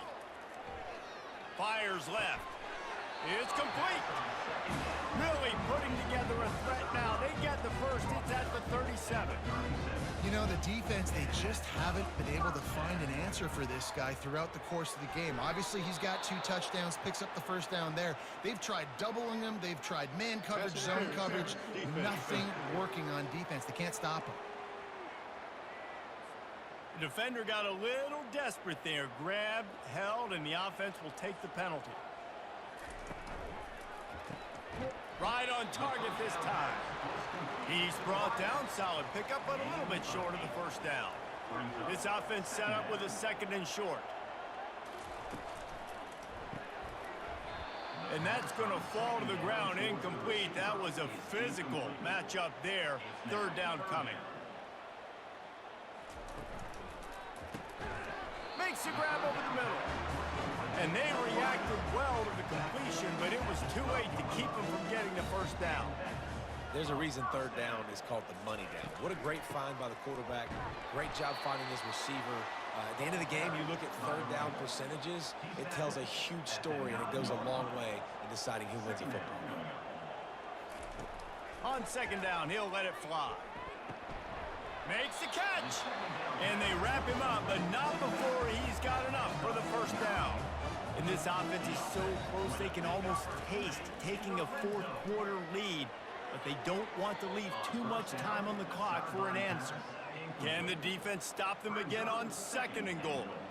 Well, that last incompletion is a good example of why your timing has to be so good as a quarterback, because the windows, they open and they close. He's in for the score. Touchdown. The best running backs are the guys that can just sniff out the end zone. That running back showed you all of his freakish ability on that play.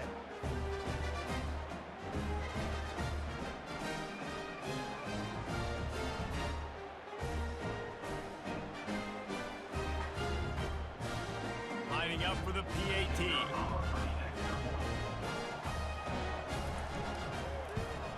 The extra point is good, and now in the fourth, they're up by a touchdown and an extra point. And let's check in with Kevin Connors in the studio. Kevin? A lot of eyeballs on your game, guys, and a few on this interesting matchup as well. Washington State has been almost unstoppable today offensively. Between the game plan and the play calling and the execution, it's been darn near perfection. They're up by 15 over Kent State. Just another week of college football where we've come to expect the unexpected. Fellas? Oh, and how about that? I know Kevin and those guys will be keeping an eye on it for us. Takes the handoff. It's Thomas.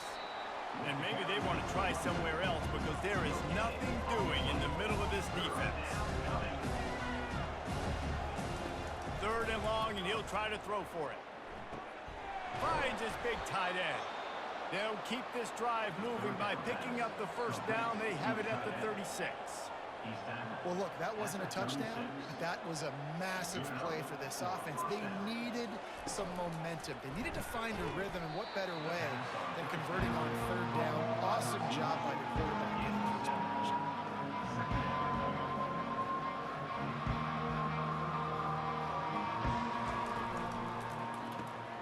Finds his tight end. He puts him in business across the 50 into the 46-yard line. It'll be first down.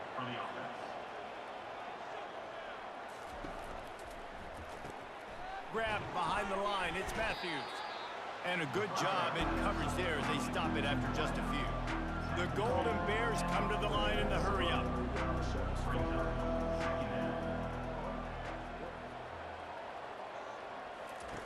The aerial assault continues. Finds the tight end. And that was some kind of collision between a couple of big bodies there, and he stopped from getting the first down. Looking for a man. It's Mendoza. Unloads to the wideout. Hauls it in. He will step out of bounds, but not before the big pickup and a first down for this offense. Wow, and what a great job by that quarterback finding his open receiver on third down. You know, guys, one of the most telling stats at the end of the game is third down conversion percentage. If you're a great third down team, it's invaluable to your offensive success, and that's why teams drill third down so much in practice.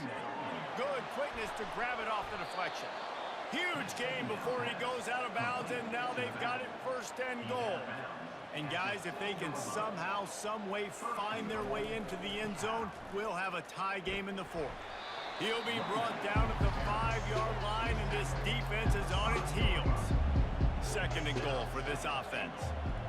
And down here near the goal line, you've got to be physical. And this guy's proven it today, Palmer. They've given it to him. He's put it in the end zone twice already. I'm going to keep featuring him. So you know the defense is going to be keying him too, right? Because he's hurting them a little bit in this game already. They're going to be finding a way to try to get some penetration, anticipating this guy to touch it again. Third and short in college football today, you see so much more pass than you used to. The offense stays aggressive, and I think they stay aggressive because they know they're in field goal range. They got that 3 in there. And makes the grab in the end zone. Touchdown, Golden Bears! Like a Thanksgiving turkey. They're just being carved. No shot. They have no idea how to get in this quarterback's head. He's on fire. Everything he's doing is working defensively. We got to figure something out. We got to try to do something a little bit different, bring more pressure. At this rate, shoot, he's on so much fire, you might as well just send everybody. Blitz everybody, live with the results, because everything else ain't working anyways. And the kick is good, but there is a penalty flag because he paid for making that kick. I think they're going to get him for roughing the kicker.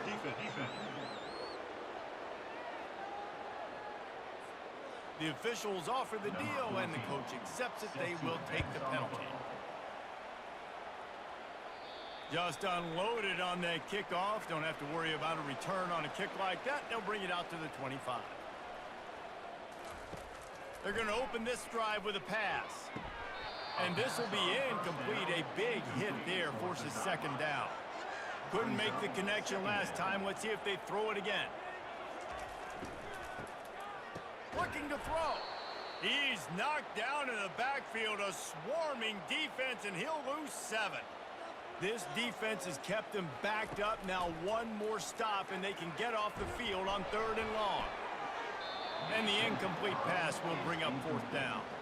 They bring the punter onto the field now. And this is why you don't want to get in these situations. 3rd and long, defense knows it's pass. They're playing pass, playing deep. QB has nowhere to go with the football, so he just throws it away. Cal gets it back. The sturdy Golden Bear offense on its way to the field. He leaves it with his back. Finally run out of bounds, but he has this offense rolling with a 1st down. To the air, it's Mendoza. Throws to the wideout. He's got it. And the defense makes the immediate tackle, but he has enough for the 1st down. The clock has stopped as we have reached the 2-minute warning here in the ball game. He'll pull it on the read. Really nice stop there from this senior leader. They'll line up for a 2nd down play. Give to the back. And he doesn't find much running room. A short gain on the play. 3rd and long coming from the 27-yard line. You can make a field goal from here. Just don't take a negative play. Tackle is made, but not until he gets the 1st down. And the Golden Bears come to the line with a new set of downs.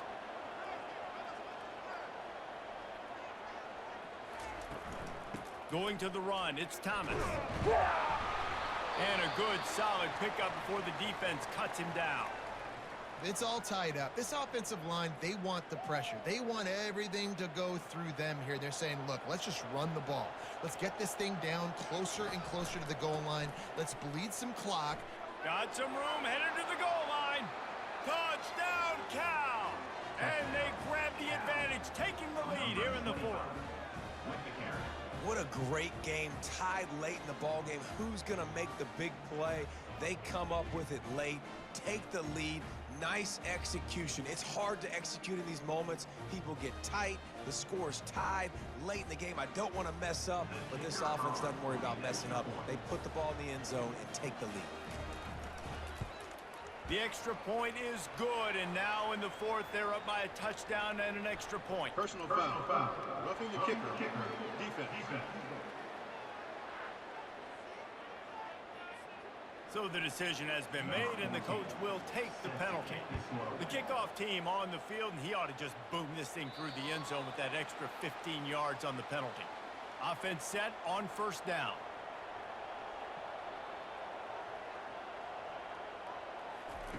He's looking to throw it. He's taking a deep shot late in the game. And it slips through his fingers, incomplete. That would have been a huge gain if he could have squeezed it. Right back up top on 2nd and 10. And the pass is incomplete thanks to a big hit. They come to the line facing 3rd and long from the 25. From the gun, wants to pass. The quick out. He would love to have picked up the 1st down there, but saving the timeouts, saving the clock, much more important right now. And that could save the game, because now I can work the middle of the field still. Now I can still take those shots deep. When I get without timeouts and those start to dwindle, I get very predictable. So great job getting out of bounds. They'll throw it on 1st down. Got his man downfield. The offense gets a quick timeout. At this point, every second is precious. Comes out throwing on 1st down. And the timing just a hair off. Now 2nd and 10.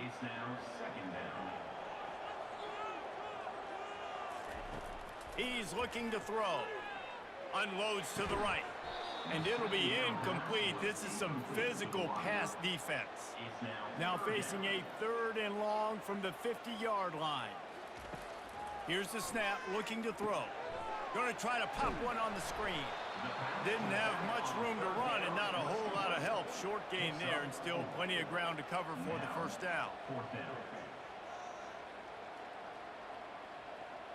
Gotta have it here on 4th down. And they get to him and sack the quarterback, and they'll stop the drive on downs. I know that was tough, but as a quarterback, you got to know on 4th down, you cannot take a sack. Any way, shape, or form, you've got to be able to get rid of that football and give it an opportunity. That time, I know it wasn't blocked perfect, but the quarterback's got to have more sense of urgency. Running out the clock, a mere formality between them and a victory as we have victory formation coming. This one was a lot like a tennis match, back and forth, up and down, and they just couldn't quite score enough and get the key stop to get the win. And defenses have changed, right? It's not about limiting to low points anymore, but you got to find ways to create turnovers and get that ball back to your offense so they can do their damage. Defense just needed to create a few more opportunities. I think it just came down to individual effort on the defensive side of the football for this team. Somebody needs to step up in big moments in big games and make the play to win. We didn't see it happen today. That's going to do it for us. For Jesse Palmer, David Pollack, our entire broadcast team, I'm Reese Davis. This has been another presentation. Hello, guys, and welcome back to College Football 25, the LT Jazz Dynasty. We are back, and I know that we flew through this season, and honestly, I did this because I want to be able to try and fix the issue that I have with the conferences. Fingers crossed, hopefully I can get all the teams that were independent back on independent, because there seems to be some type of mess up to where I can't even customize my own schedule, which really sucks. That's one of the fun things about college football is you can set your own schedule. So I'm hoping that we can do that, and I'm going to try, and I may even move our team maybe to a different conference or back to the same conference we were in. I'm not sure if we're ready for the SEC or the ACC. I feel like we could probably hang with the ACC, but we're going to get ahead of ourselves. There's no point to even really talk about this too much. I just want to give you guys a reason why I kind of rushed through this season. This series isn't going anywhere. Even if I can't fix it and we just have to use whatever schedule they throw at us, we're going to make it work. But if they are going to, if I can't fix this and, we're stuck with whatever EA schedule they give us, I don't want to be in the Sun Belt where we're going against a bunch of just smaller schools. I want to schedule a few big games, and so I would rather just sacrifice joining one of the conferences that has the big teams in it and getting those big matchups throughout the year. So that's the plan. That is the plan. But let me fix my mic here real quick. Let's go ahead and go over the season that the LT Jazz had. So lock in. We're going to take a look at some things. Clearly you can see at the top left corner, we finished 8-4. It's a year where we took a step back. We obviously, right, we joined the Sun Belt a little more, what do you want to say, competitive than the CUSA, but I still feel like we played really good. You'll see that I won some games. Like I said before, I've been having issues with the online franchise. That's just how it's been. So we beat Kent State. We beat FCS. We deserve to beat them. And that's just, so yeah. We beat Louisiana Raging Cajun, who are ranked 11th. And we didn't just beat them. We dogged them, man. The ranking in this game is insane. They are 10-2, but they do not deserve to be 11 in rank 11. They're just gonna get eliminated again, or unless they prove me wrong, maybe they will. I don't know. But we beat UL Monroe. We went on to lose our first game in Week 5 against James Madison, 24-21. A very close game, kind of like an upset in a way, but they beat us nonetheless. We ended up then bouncing back, beating Georgia State, and then falling to Appalachian State, where we were like in this flux of win-lose. Okay, what do we do with the team? What do we do with the season? And we ended up salvaging it out, beating Coastal Carolina, getting our revenge. This is a team that really embarrassed us in our bowl game last year, and we picked off Vasco 3 times in this game. Bell didn't play too bad. In the air or in the ground. Not one of his best games, not one of his worst. Receiving, our freshman CA. This dude, just wait till we get to the stats. This guy is insane for a freshman. He's like Jay Fresh, but he's got hands. But anyways, then we went on to beat Georgia Southern, 40-20, and then we beat then we faced our biggest, toughest school, who, as you can see, they struggled this year. They went 3-9, but we beat Cal. Or excuse me, I keep saying we beat them. We lost. We almost beat them. It was so close. It's such a good game, and we ended up unfortunately falling to them, and then we fell to Marshall. That was really devastating. So for the first time all year, we lost 2 games back to back. We went on a bye, and we had a old-fashioned shootout, college shootout against Old Dominion, where there was a time where it didn't look like we were going to win, and then there was a time when we thought we were, and we ended up holding on and getting that win. This would also be, well, it's not technically the last game for the seniors because we are bowl eligible, so we will have a bowl game coming up, but you know, we look at the opponent's like record, right? Okay, the only good team as far as record goes was Louisiana with a 10-2 record. Kent State's been horrible since we left management there, though this is one of their better seasons, and that's just 4-8. We beat 2-10 Monroe. We lose to a 4-8 James Madison. We beat a 1-11. Appalachian State did about similar to us, which it makes sense. They're kind of similar to our program as far as stars and overall rating. But you'll see, not really. We didn't face any ranked school outside of the Raging Cajun, which we destroyed them 52-21 in the opener. So that's how our year looked. Now let's get to the season stats, and just so you guys know, we were never unfortunately ranked in the top 25 this season, even though like last year we were. We made it to like 23rd, I think. We didn't have that this year. So, real quick, let me get a sip of my tea here.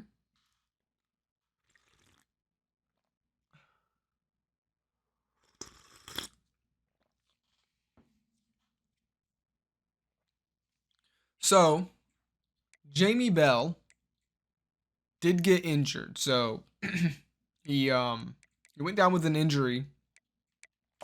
And just so you know, guys, I played every single game here, or I at least watched it.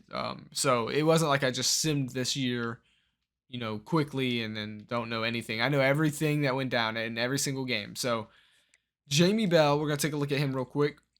Obviously fell off from last year when it comes to yards, but I'm so impressed with his play because he had around the same amount of touchdowns, less interceptions, and he played less.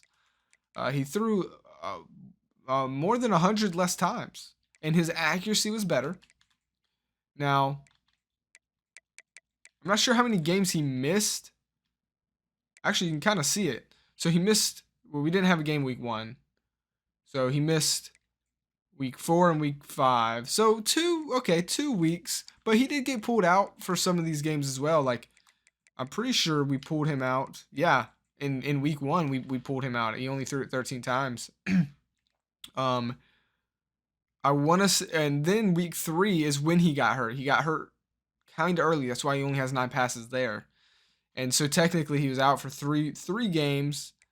Got benched in that first game, so 4 games really. So that's why his yards are a little off. And that's how college football works. There was only one time this year we had to pull him, and that was against California. And so that, I do feel, is going to cause his pro draft stock to fall, right?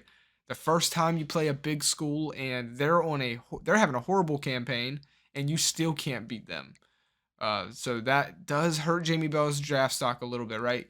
Getting to that next level, the NFL.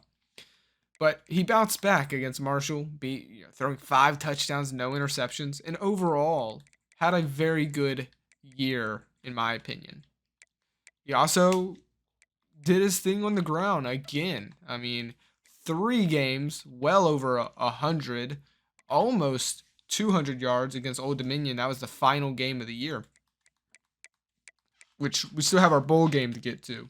But those were his stats. So that's Jamie Bell. I like giving you guys in-depth breakdowns for the stats. Stats are very important to me, so hopefully this doesn't bore you. But as far as the ground game, he would have had, I think you could argue, close to 1,000.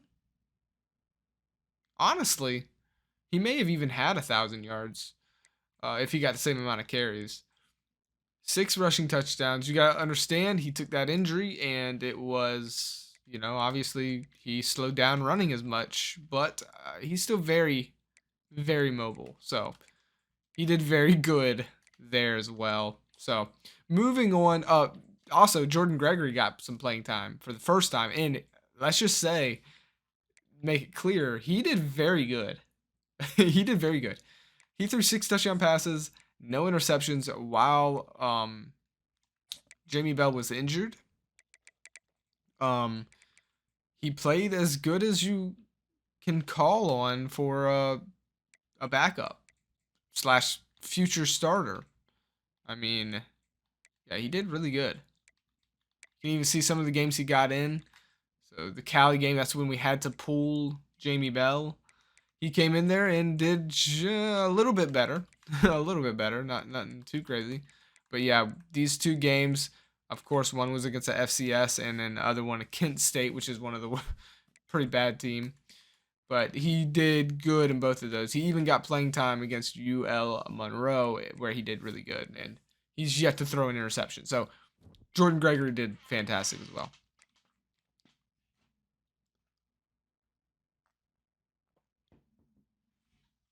Now, moving over to the run, we almost I didn't give the ball to Jake Turcotte as much as I wanted. I wanted him to get 100 carries. I wanted to split it, maybe even 50-50.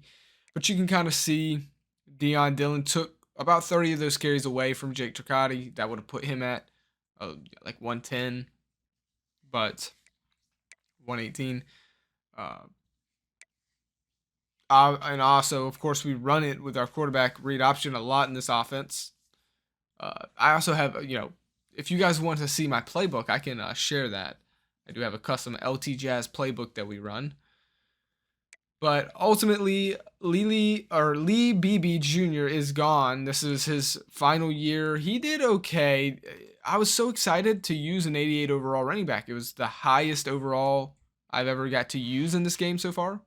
Technically, he even got to an 89. But he wasn't really explosive like I thought he would be. And a part of that sucks because it really does mean it leans on those physical traits a lot, which he doesn't have the best of. So I don't know. I was a little underwhelmed. Maybe I was thinking he was going to be better. Maybe I talked him up in my own mind a little too much. Ultimately, he had the worst, technically, season in his college career.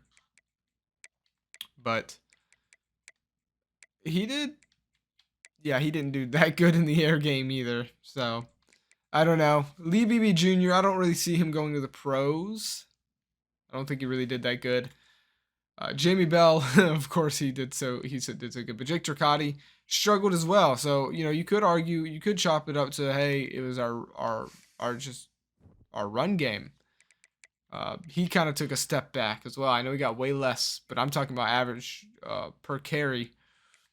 He did get in the end zone a little more. So, Jake, at least from my understanding, at least right now where we stand, Jake Turcotte is going to be going back to our number 1 with BB leaving.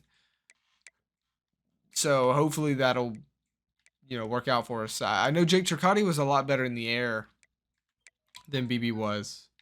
I mean, six touchdowns is pretty darn good. So, and then Deion Dillon, we wanted to work him in there. That's what kind of took away from Jake Turcotte, and he blew He did as good as I thought he was gonna do. Like I knew he was gonna be really good. I was a little worried about his height at 6'4". That's just unheard of.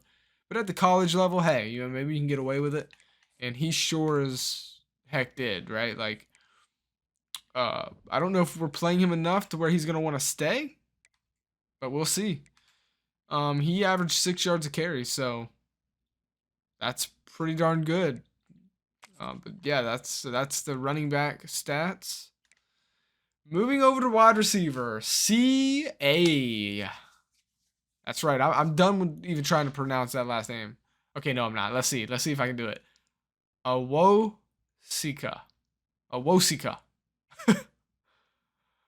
Craig Awosika. Or, as he likes to be called, Greg. He did phenomenal. Did he set an LT record? I know 900 receiving yards for the LT Jazz history is close. Let me check real quick.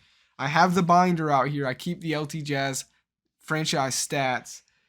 And the single season record for the LT Jazz for receiving yards is 916 yards. So the freshman just misses it by tying it by 5, or he could have taken the record with 6 more yards, but he's a freshman.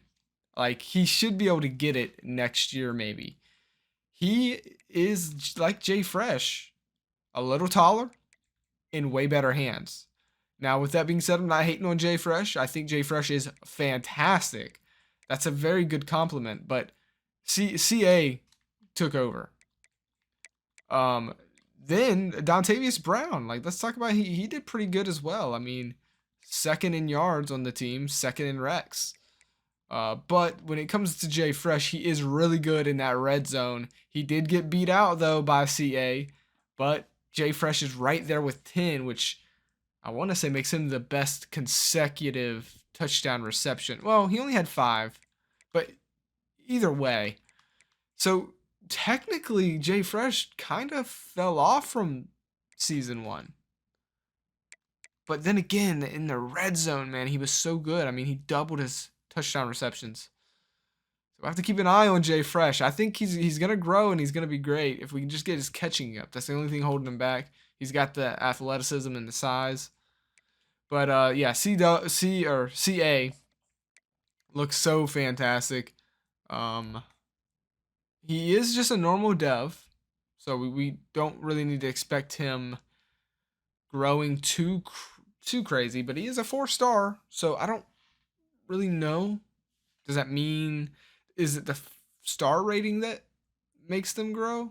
I'm assuming in this game it's just the dev trait, so I don't really know how this works, to be honest with you. But yeah, I mean, he's a normal dev, and it looks like he's capped out at everything pretty low. Like, he can only get 2 more things in his route running. He's already maxed out on hands, so he's not getting hands any better than what he has at 79. So I don't know. I mean, he can get more power a little bit, and his IQ can get better, and his route running. But outside of that, you kind of see him maxing off at 80 overall, I guess, somewhere around there. Either way, it's not stopping him from dominating our team. Eric Butter did good. We have him as a blocking tight end, but he gets the ball every now and again, and he got 2 touchdowns this year. That's pretty damn awesome for a 300-pound man. Okay, he's very consistent, giving him the ball 30 times each year, so that's pretty cool to see there. He's got a lot of pancakes on the stat sheet. So there's the receiving. Jake Turcotte didn't really use him like we did last year in the air game. But moving over to, well, while we're here, let's talk about blocking. Who had the most? Oh, they don't keep, you gotta be kidding me. They don't keep the pancakes on the blocking. I was just gonna tell you, Butter definitely had the most pancake blocks. So, yeah. Anyways, let's move over to defense after I get me a sip of my tea here. So for defense, who stepped up? We know we had our 3 top tacklers last year. 2 of them were seniors and they left. How did we do? Well, Jojo McNitt, a freshman that we brought over here and we redshirted him for a year. came up, and he is exactly what we thought he was going to be. He is that tackle machine. He is a beast. I want to say he has impact. No, yeah, impact dev, 3-star from Decatur, Georgia. JoJo is already an 80 overall. And I just want to say something, dude. Not being able to change the numbers is killing me because you'll see why in a minute. You'll see why in a minute. But anyways, JoJo did fantastic. He is our tackle king for this year. So, I like to hand out little, titles and whatnot to my players. He is the king tackler, so we're going to give him the tackle crown. So he'll be wearing it all year long unless Stovall can somehow... I need new controllers, man. They keep dying so quick. Unless Stovall can get more tackles than him in the bowl game, then it would go to Sidney Stovall, who I'm just impressed because he's a corner. And then Malik Moon stepped up at that strong safety spot. But getting to the sacks, we didn't have the best. Joseph Dunbar McGee, we were really excited for him. He did really good. He got injured for I think 2 or 3 games. Tajay Coles, this is it for him. He's been our lead sack, our sack leader for the whole series now. So we're going to be losing him. So that's going to be a big deal. He had 7.5 last year, 6.5 this year. So that's going to hurt a little bit. We got to replace him. I do think Dunbar is that replacement, but this is what I was talking about. 89? Like, you're kidding me, dude. EA. Oh my, bro. This dude is a right end and his number is 89. Like, that just bothers me, bro.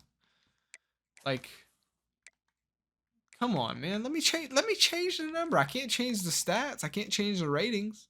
I'm okay with that. Just let me change the numbers. Right? Or let me at least re-roll a random number. Like, that bothers me so much.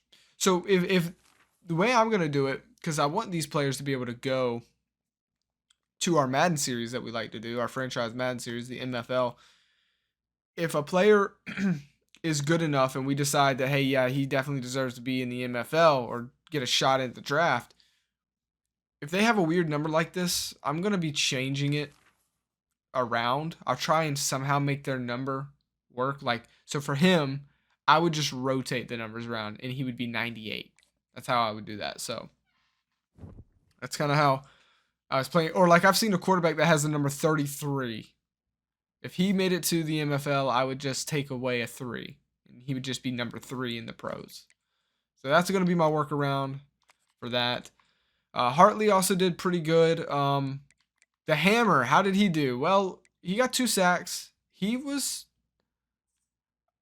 okay. 23 tackles. He didn't get too much. We rotate out our alignment and whatnot, so he didn't get too much. But I'm almost thinking that I want to move him to a middle linebacker spot where he can be on the field more because of his zone coverage is so good. I mean, that's 79, and it can go up 3 more. He is definitely a coverage kind of guy. And he does get dropped into coverage a pretty good bit. But he's not a good pass rusher. So I think to utilize him the best way, we need to get him playing middle linebacker. So Joel Hammer will be probably getting a position change going into next year. So not the most impressive debut for him. I mean, he's down here pretty far on tackles at 23. So we're going to be looking to change that. And then getting to interception land. Well, who owns interception land? Well, this year it is DeMarvin Holland, unless Randall Glenn goes off in the bowl game. I don't know. But he did break an LT Jazz school record. And he blew it out of the water, I'm pretty sure.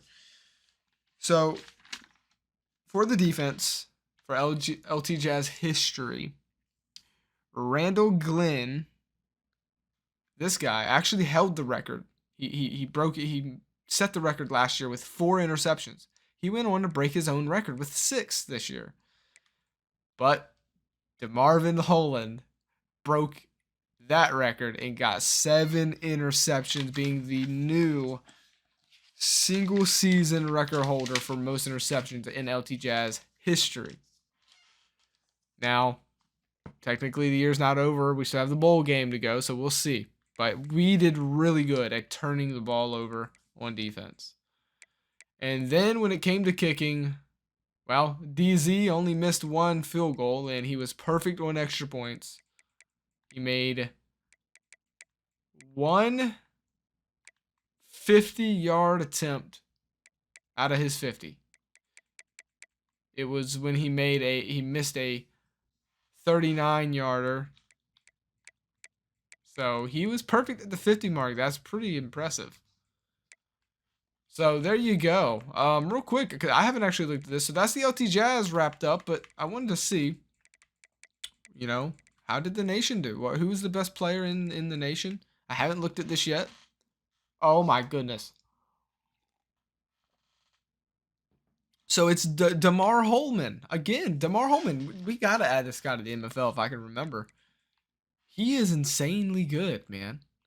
Wow.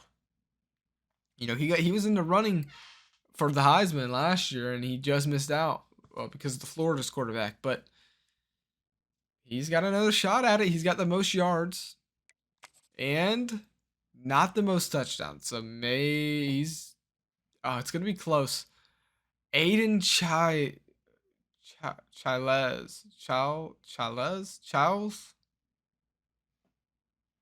I don't know. Aiden. It's late. Okay. I get worse with my pronunciation when it's late. But Aiden here, okay, so USC, he is a senior, so he'll be gone after this year. They're going on a run, I think. Then we got CJ Carr. Is this Derek Carr's son? No, I'm just kidding. Right? There's no way, right? CJ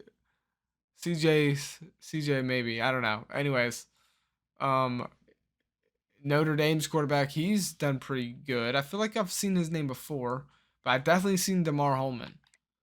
Hauser's there. There's Lagway. Okay, Lagway stole it. This is the guy who won the Heisman last year. Wow, it says he's an All-American. I can see it right there by his thing. So, okay. So, yeah, there's your top quarterbacks. I would say ECU, this is the smallest school as far as, stars go. That's up there. Hauser, 42-5. But, I mean, Aiden's pretty darn impressive. Carr's is impressive year. Holman is impressive. Hauser's is impressive. I mean, yeah, these are pretty insane numbers. For running back, it's not even close. Jalen Buckley. Oh my goodness, he took over. 1,200 yards. Closest to him don't even have 1,000. Oh, and it's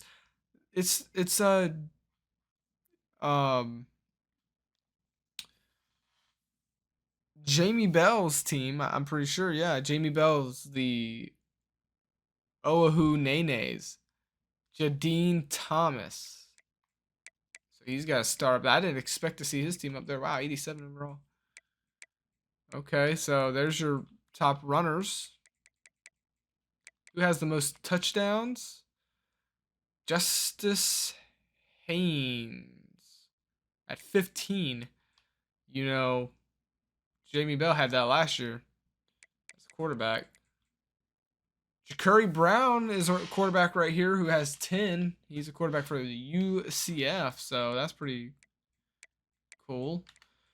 Moving over to receiving, we have one 1,300 yard, and of course, we still have the bowl game week to go through and championship week and whatnot. So, but here you go, Tank Hawkins. Oh, that's a pretty cool name, Tank Hawkins.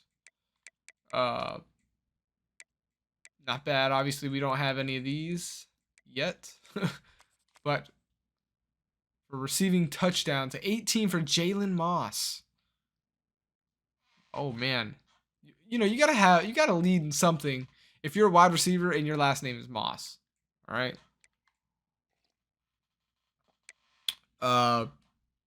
Ashlock, Waiters, Tank Hawkins. Okay. So we don't have anybody up here like that. Ooh, the Nighthawks there, Marlon Jackson. And going over to defense. So most tackles, okay, there's 3 100 tacklers. That could definitely change since there's many out right outside of it, but there you go. Tackle machines. For sacks, okay, we know this isn't correct. For some reason, the defense stats are always skewed. So you go to the ACC, you're going to see 14, 13, 11. See, this is how you know you got an elite guy. When they're getting double digits. We haven't had that yet in LT Jazz history. The sack record for LT Jazz history in a single season is only 9. So you could even argue we haven't even had a elite pass rusher come through Louisiana Tech ever. So, I mean, we are a new school, so that's understandable. But anyways, for interceptions, that's not correct either. I don't think. 6 there, 4. We may have a interception leader of the whole nation here. 5 for Jakeem Jackson. Yeah, I think we do. Yes, we do. There you go. That's incredible. So there's the stats, guys. For I'm counting Kent State in this universe, so this is season 3. So what a year. Okay, so let's check out one last thing I want to do before we move on here. We're going to sim pass this week. Oh, we can already see the conference chat. Okay. So here's the conferences. So we left the CU SA, and it's Jack State versus Liberty. There. Liberty's ranked 14th. Wow. Notre Dame. Notre Dame. Look, I did not mean to put them in the MAC. I'm so sorry, MAC. I'm so sorry. They don't stand a chance, man. That's just not fair. I'm so sorry, okay? I'm gonna try and fix that this year. That's the whole reason I'm trying to get through this season. But we got Baylor, TCU, Appalachian State versus Louisiana Raging Cajuns. Now we're gonna go ahead and sim and find out the results of these in this video. So this is a longer one, but that's just that's how it is. All right, this is gonna be a damn good one. Wisconsin versus Oregon. 12-0 Oregon, 10-2 Wisconsin. That'll be fun to watch there. Georgia looks to be falling off, guys. Oh, yikes. All right, well, you know what? We're going to go ahead and advance the week. I'm not going to do anything with recruiting because I've already done that. We have everything kept off like we have. I do want to take a look and see how we're looking with our. I feel really good about this year's recruit class. So, matter of fact, I'm not going to go through the hours and whatnot, but let's take a look at the top classes here. Ooh, Oregon is first, and they're ranked first. LSU, Georgia, Tennessee, Miami, Ohio, Notre Dame. Okay. Let's take a look in the Sun Belt. Oh, okay, we're third. But take a look at that, guys. 11 3-stars have committed to LT Jazz. That's the most 3-stars we've ever done in one season. I feel pretty good. We are far off from Appalachian State, but we are definitely, with the portal, we could try and take number 1. I've never finished a top class in my conference, so it would be really cool to do that. We're not too far off from them, but they did get that 1 4-star commit. But hey, so far, so good, I think, personally. But what about the subscriber team? How are they doing? That's interesting. Yeah, so this is where it messed up. I messed the game up by doing this. Akron, I never put them in here, but they just glitched into the Pac-12 for some reason. But I was trying to move UConn, Washington State, and Oregon State. Or no, Oregon State and UMass, I think. No, I think it was Oregon State and Washington that are still in here. And I tried to move UConn and Notre Dame over here with UMass, I think. And somehow Akron got in here, and then Notre Dame got in the MAC, and it's just all messed up. It's really bothering me, and I have to fix it. If I want, oh, it's bothering me. But anyways, let's focus on what we're trying to find out here. The Oahu and Nenes, led by Jamie Bell. He created this team here, based in Hawaii. And you could say, yeah, they're doing pretty darn good for themselves. I mean, for being in the Mountain West, they're doing better than the other Hawaii team, and they're doing better than that other subscriber team, the Idaho State Irons. Yikes, Idaho State not doing too good there, but at least they're not doing the worst. So, moving over to the MAC, this is where I was. Notre Dame is leaving, okay, right away. Don't worry. I know this is so hard. Like, this is not even close. Poor guys. Don't stand a chance. But East of Montana is doing pretty good, and Anchorage University not doing good. 21 1-stars. Yikes. Kent State is not doing good either. Man. And then CUSA, which is kind of hurting. They, for like competition, but that could change. I mean, Liberty is doing really good here. They did good last year. They're doing good again. They're top 15 team. But Death Valley, look at that. That's Jay Fresh's team. He's got the second best class so far. FIU with number 1, but it's close. So anyways, there you go. There's that. We are going to go ahead, advance the next week here. We want to see the conference battles. I feel fine with the recruiting class so far. So let's go ahead and move on to next week.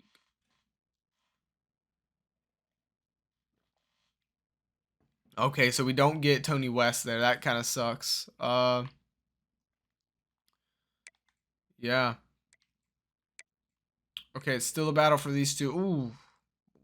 Russ Tabor. We got to get this guy, actually. He's a 3-star gem. Georgia did just offer to him, so let's hope we can close that one out.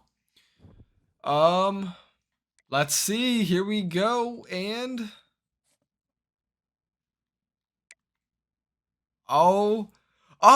Jacksonville State upsets Liberty. I cannot believe it. 20-6.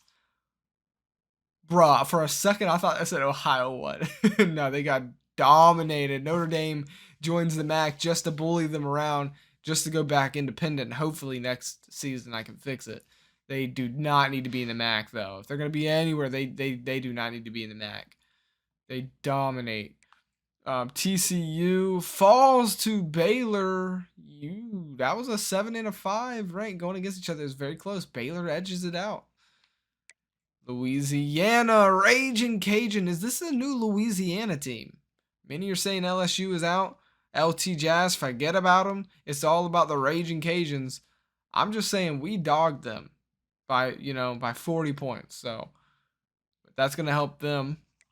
And just so you guys know, obviously you can tell, but we didn't make the conference championship. We were 1 game off. We lost to App State, and they took our spot. So they went on to lose. Florida falls to Auburn.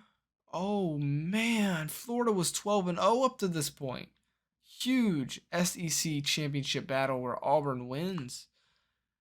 East Carolina falls to North Texas. Wow. Fresno State falls to San Diego State. Oh, okay. Well, I don't know. That's an upset, right? Oregon was undefeated. They were 12-0 as well. So all the undefeated teams have now lost this year. The Big Ten there, Wisconsin beating Oregon in a close one. And then Clemson takes care of Stanford. Is that enough to get them in the playoffs? Probably not. So that takes us to week 16. And do we get to know the bowl games? I don't think so. I think we have to actually sim a week. All right, we're going to do it here. We're going to do it here real quick. Let's see what bowl we are going to be in. Oh, we got Kevin Ladd, a middle linebacker. Okay. And Russ Tabor, we got him. Yes, that's huge. Right tackle, 3-star. We need that. And Kona Oshi, 2-star. Okay. Wide receiver there. Not too bad. And wow, the Heisman went to Aiden. I mean, that makes sense. That touchdown to interception ratio is like insane. All right, we should have had some. Yeah, I was about to say best defensive back 2 years running. DeMarvin Holland there. Wow.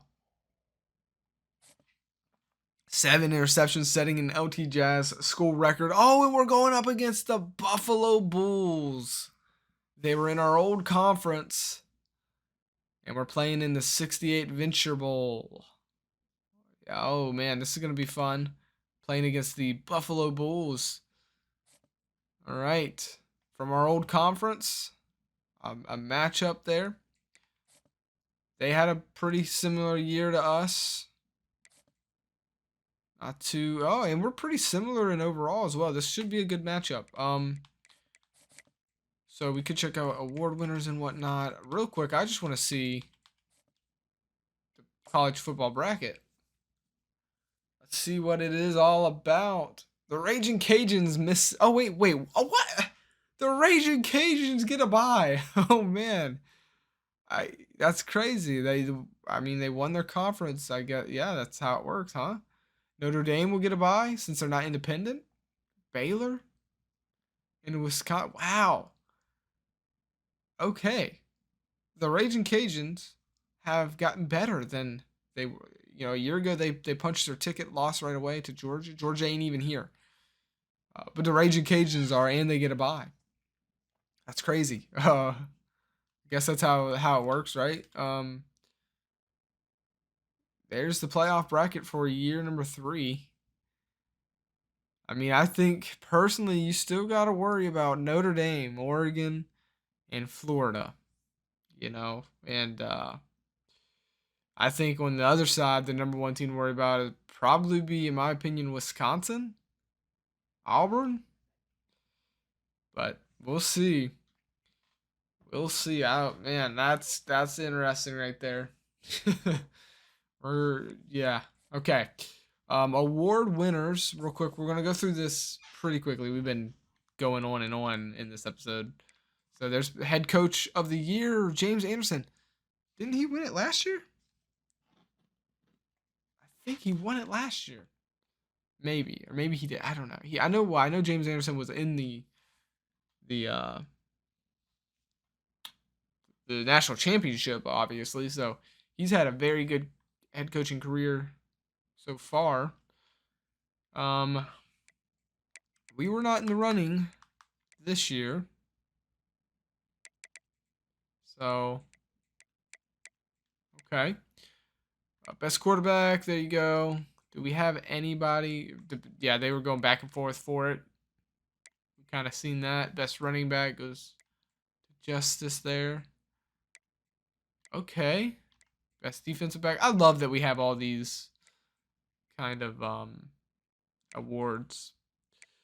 So I just want to go through these so we have them on the screen. The dude's first name is Nitro. Nitro Tugly? Bro. What the fluff? Okay, anyways. Oh man, it's late. Yeah, I think that's it. I gotta check. Okay, there's so much I want to check. I just gotta check out the coaches real quick for my subscribers. So we are doing pretty good. Kyle Chicken doing pretty good. Safe. But what about, is there anybody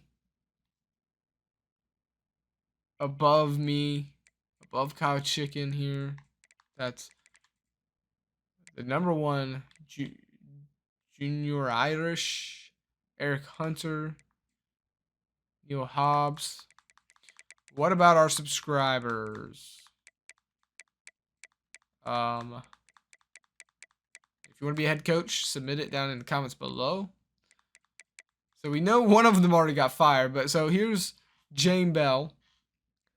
Oh, who Nene's? He's safe, man. He deserves to be safe. He had a dang good year. So far, your career, buddy, is pretty darn good.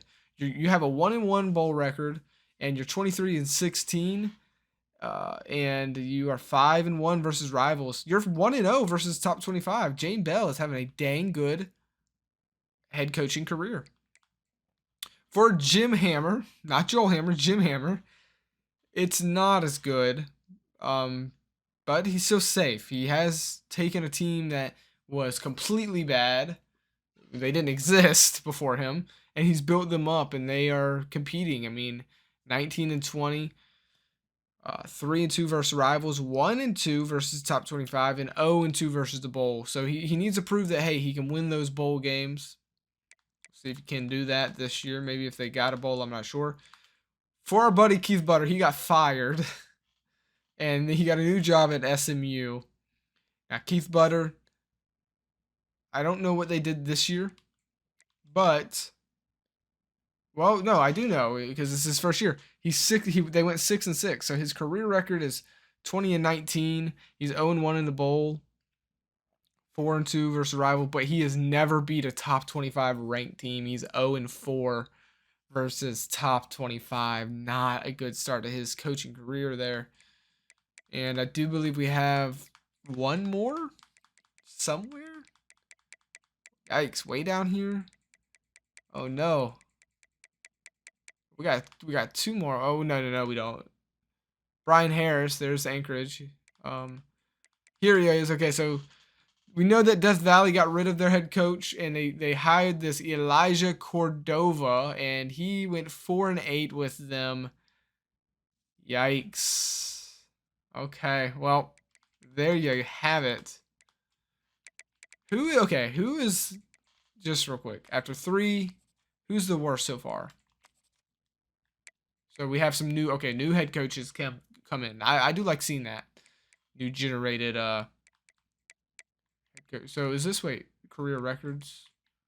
Oh, you can't sort it by losses. So the most winningest coach is Burnside with 34 wins. Then there's Hunter with 32.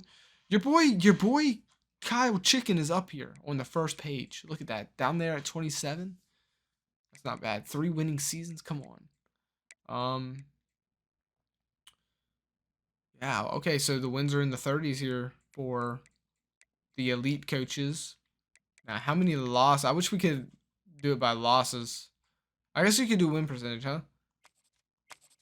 So, oh my goodness, yeah. So look at that. 10-26.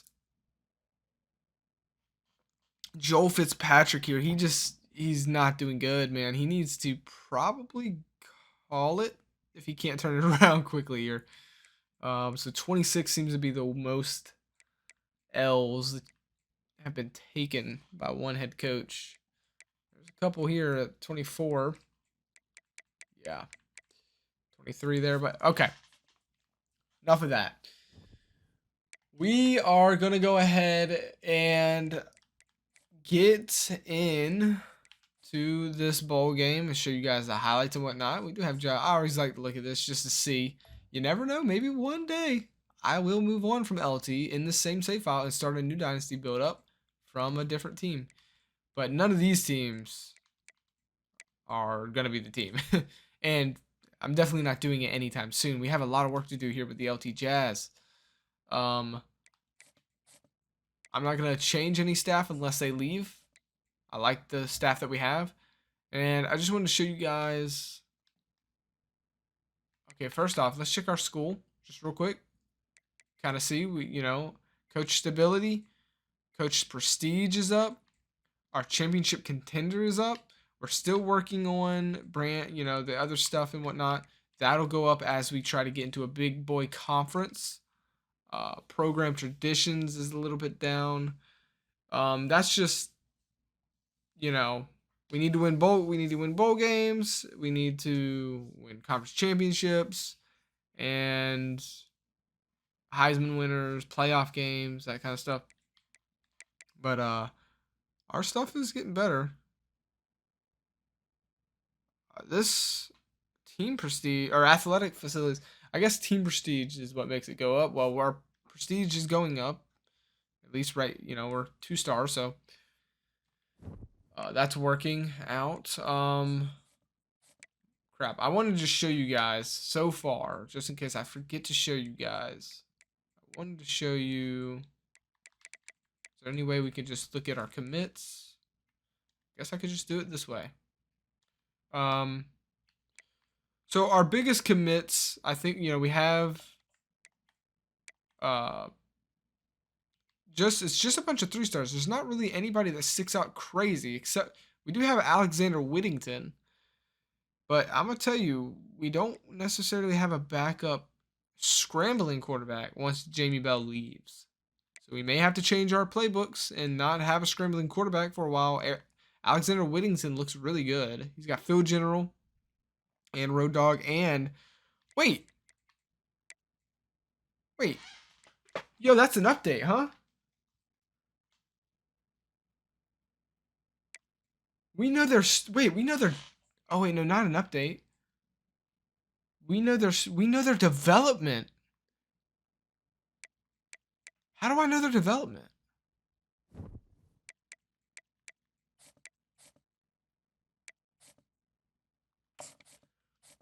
I didn't did I upgrade something that gives me that ability? Dude, that's so cool.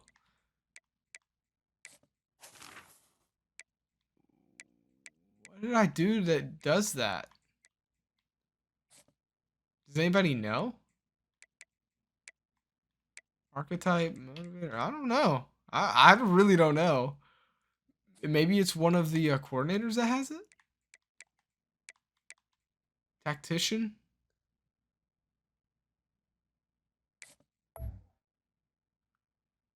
Huh. You guys let me know. Because this is the first time I've ever seen their development traits. So let's go look at them real quick. Oh man, this is going to be such a long episode. Okay.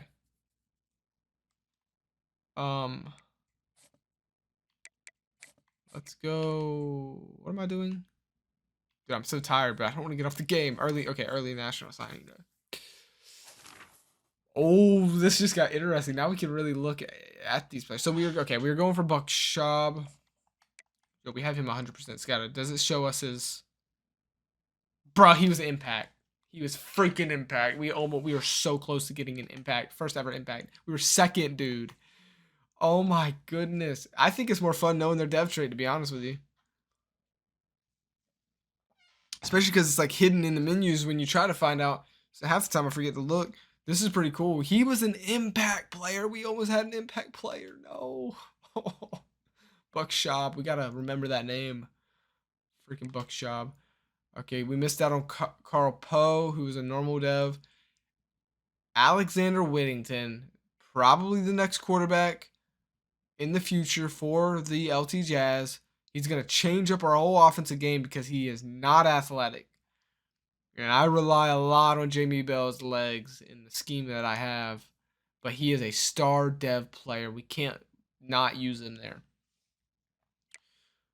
Malachi Wall! I knew! When I seen he was a 3-star gem, I was watching Mr. Hurricane.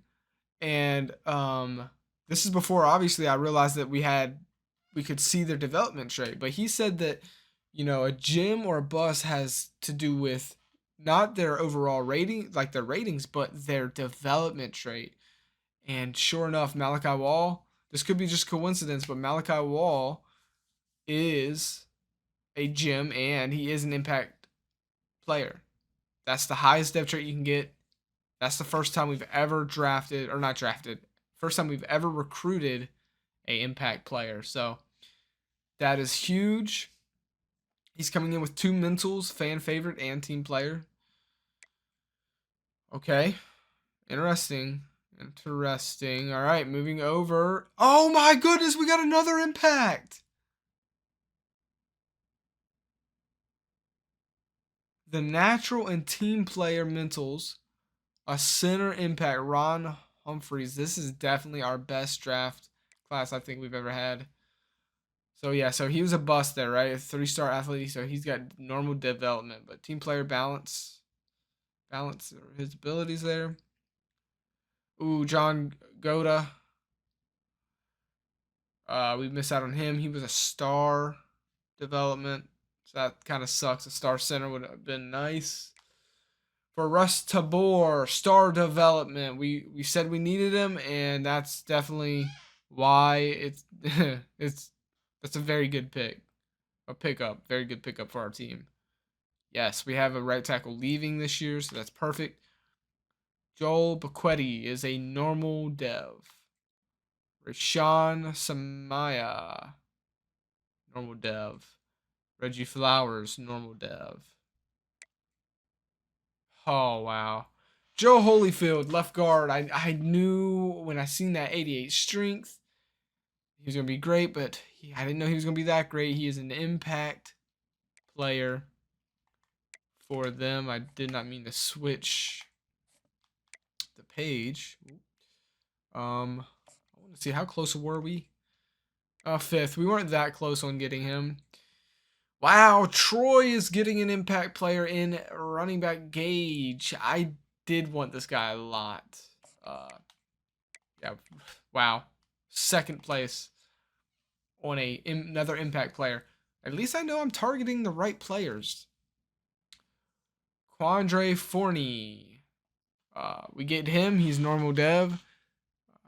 Yeah, okay. You know, we don't know everything about him, but you can't get every single player to be an impact dev.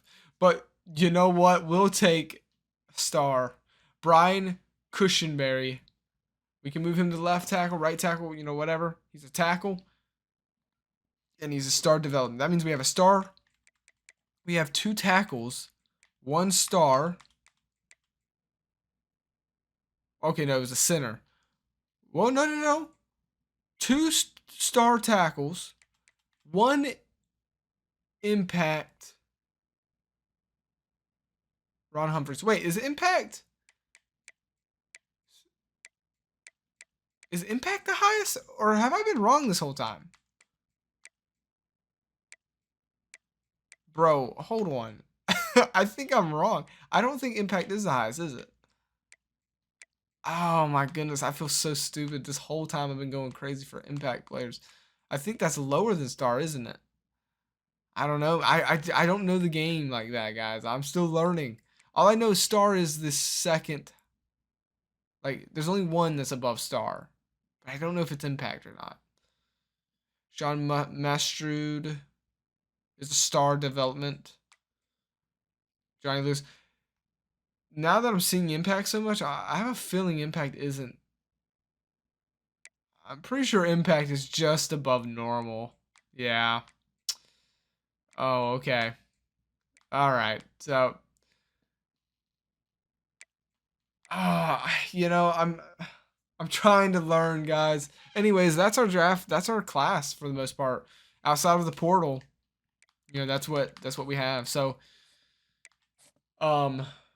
we're gonna go ahead, get this bowl underway, get through the playoffs, watch the national championship. And my biggest concern is trying to fix the conferences, try and make things back to normal.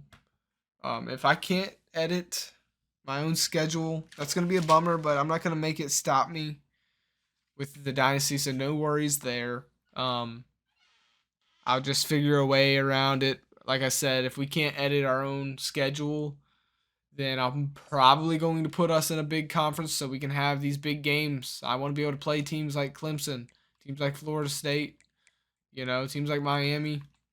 I'm listening I'm not going to the ACC necessarily, but you get what I'm saying. I want to play teams like Georgia and Alabama, like big teams, you know. If I can't create my own schedule, you know, and I'm stuck playing conference games here, and then I can't edit like 2 or 3 free games that I get to edit, that's no fun. So I'm going to try and figure it out, but we got to get through this bowl game and get through the national championship. So let's go ahead and do that, guys. Bowl game. Hope you. City of Mobile, Alabama, here at Hancock-Whitney Stadium for what ought to be a terrific matchup in the 68 Ventures Bowl.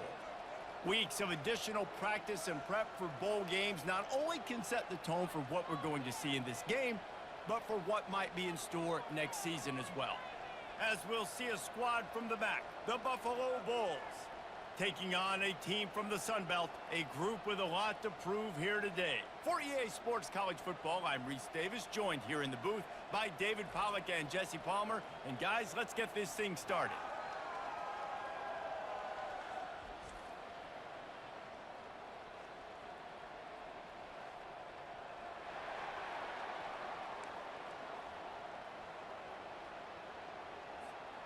Kickoff team is out there ready to get this bowl game underway.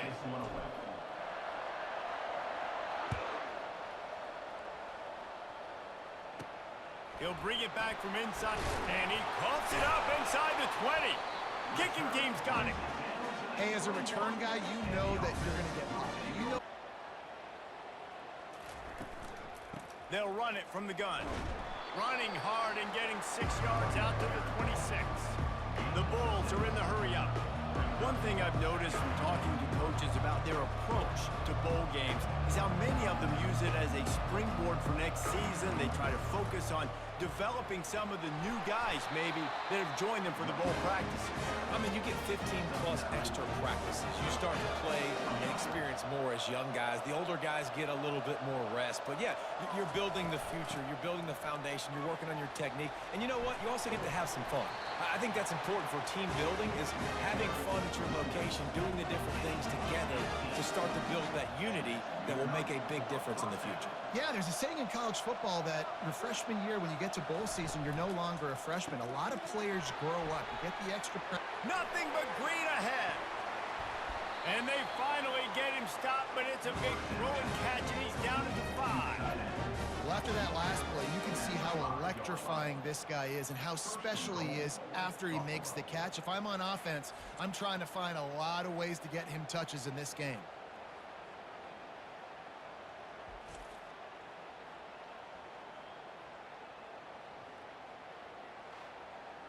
This defense might be reeling after those last two and now facing 1st and goal. Quarterback on the keeper. And he'll sprint in for the score.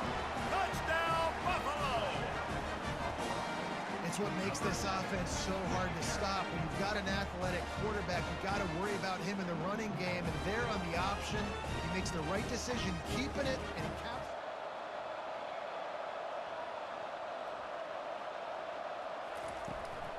Power football with the run. Got enough for the 1st. And they'll finally get him down after a terrific pickup. And the Bulls want to pick up the tempo.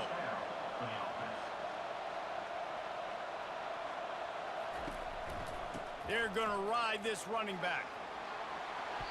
And a pickup of 8 opens a world of opportunities on 2nd and 2. No huddle offense to the line.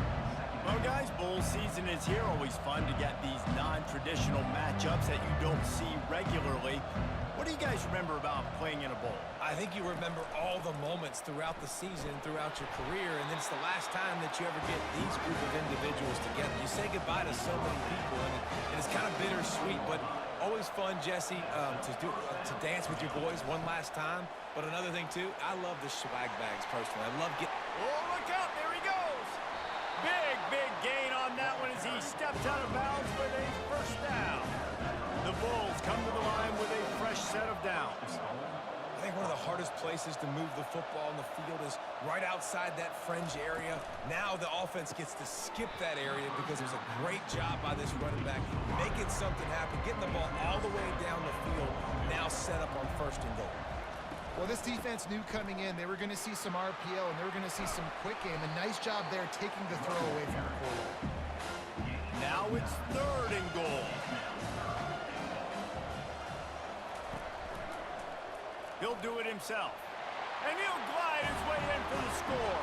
Touchdown, Buffalo! 29 Philly. They'll try the run. And the defense stops him just short of the first down. Maybe Trying to hit a home run. You don't need the big play right now. Now you know third down, everything's on the table, everything's available, high success rate. to the ground to try to move the chains. Putting together a real scoring threat here. What the heck can I do here? You got to find something. The defense has got to find a way to create some momentum. Whatever they're doing right now, it's not working. So you got to keep going through that play sheet and maybe find something a little bit different that can give this offense something to think about. Can't find his man as he took a shot. The incompletion brings us to 2nd and 10. And it's picked off. Looking for more room. The 30. The 20. Touchdown, Buffalo. The defense puts 6 on the board with a big-time interception return. What about the speed? Trying to start the drive with a pass. Got it set up on the outside. He makes the stop, but a nice pickup there on. And they gashed you. They're trying to get to him. Trying to make magic on the scramble. This time they were able to keep him in check and stop him short of that first down. Welcome to the frustrating reality of college football. Like, the guy at the quarterback spot, he can just do that, pull it down. The football. Didn't get the sack, obviously you don't get the negative play, but you also don't give up a big one. You're feeling pretty good. And this sophomore able to wreak some havoc and get the sack. Of getting that guy out there in space where he could really use his jets. Nice job by the defense, understanding it, seeing it, rallying to it, and tackling that guy for a loss. Reacted well to the tip, but just couldn't squeeze the football. Instead of the turnover, it'll be 3rd down. They've methodically worked it down the field. This the 11th play of the drive, but the defense can get off the field now. And he's got it in the end zone.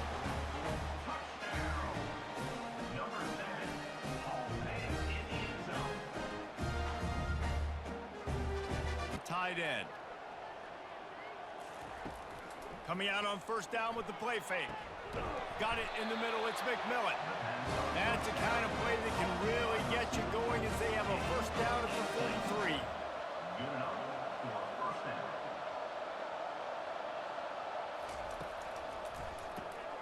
Working that left side now. They make the stop after the catch and still some work to do to pick up that 1st down.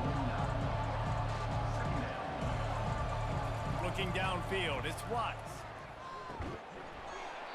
And the pass is incomplete, jarred loose by the hit. That last incomplete pass has him staring at a 3rd and 3. Wide receiver now comes in motion. Touch pass on the right. Really putting together a threat now. They get the first, it's at the 37. And the Bulls in the hurry up. And that's a 1st down for the offense.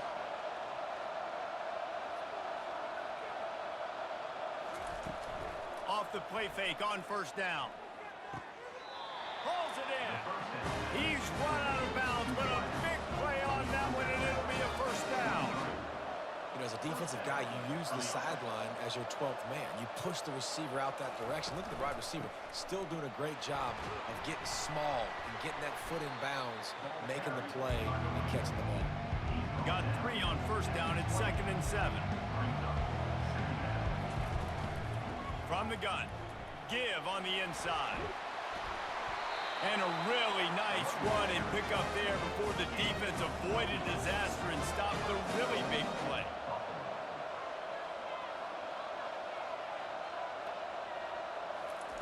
He's looking to pass. Makes the catch. Hard-hitting tackle. Offense trying to pay it off on 2nd and goal. Brings up 2nd and goal.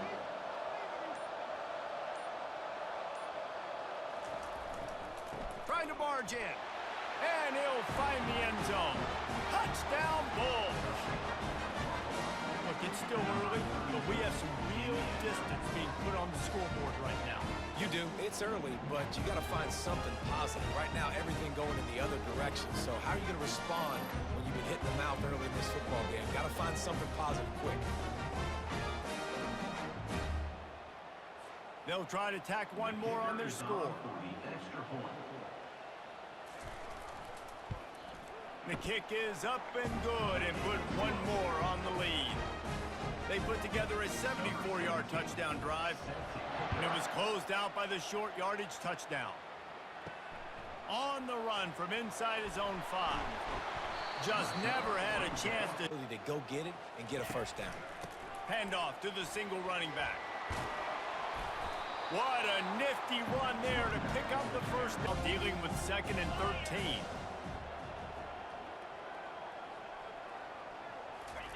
When they've got him looking run, now to pass.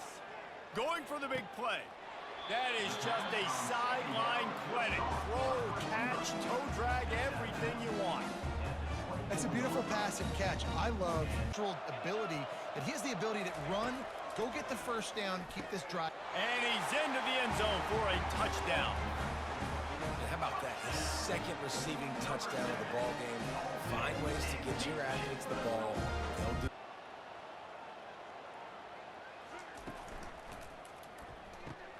Complete to start this drive.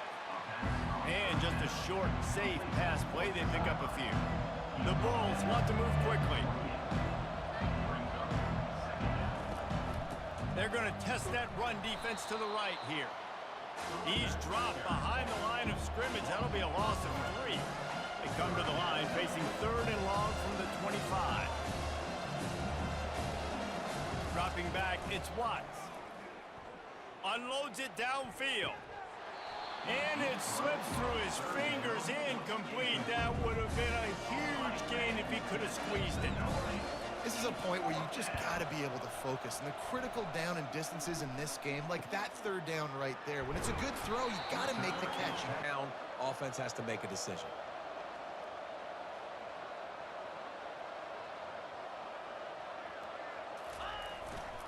The give and the run on 4th down. They on this drive and let it rip. Quickly out to the tight end. They make the stop, but this passing game does some damage, and they move the sticks with the first down. Here's this offense with a fresh set of downs. Fires to the right.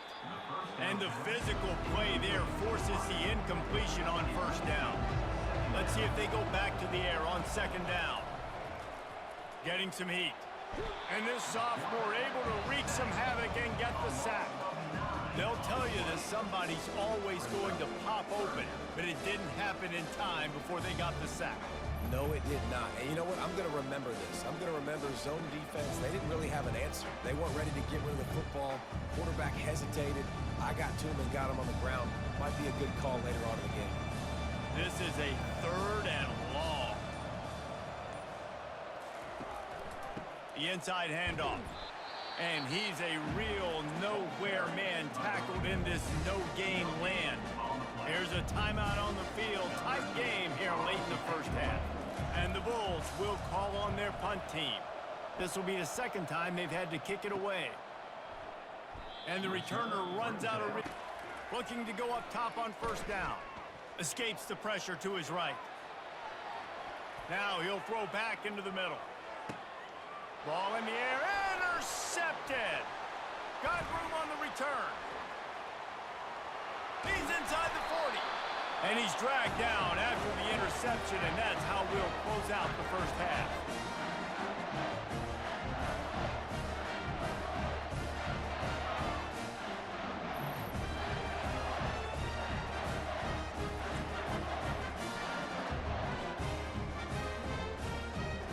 That's the end of the 2nd quarter. That means it's time to join Kevin in our halftime update. Reese, talk about an edge of your seat type This offense can do. You get field position like this, and you're not likely to punt the way they did the last time they had the ball. Yeah, great job by the defense, setting them up in an opportunity to get some points on the board quickly. This is an opportunity you got to capitalize on this field position. You must come away with points here if you're on offense. Leaves it with the back.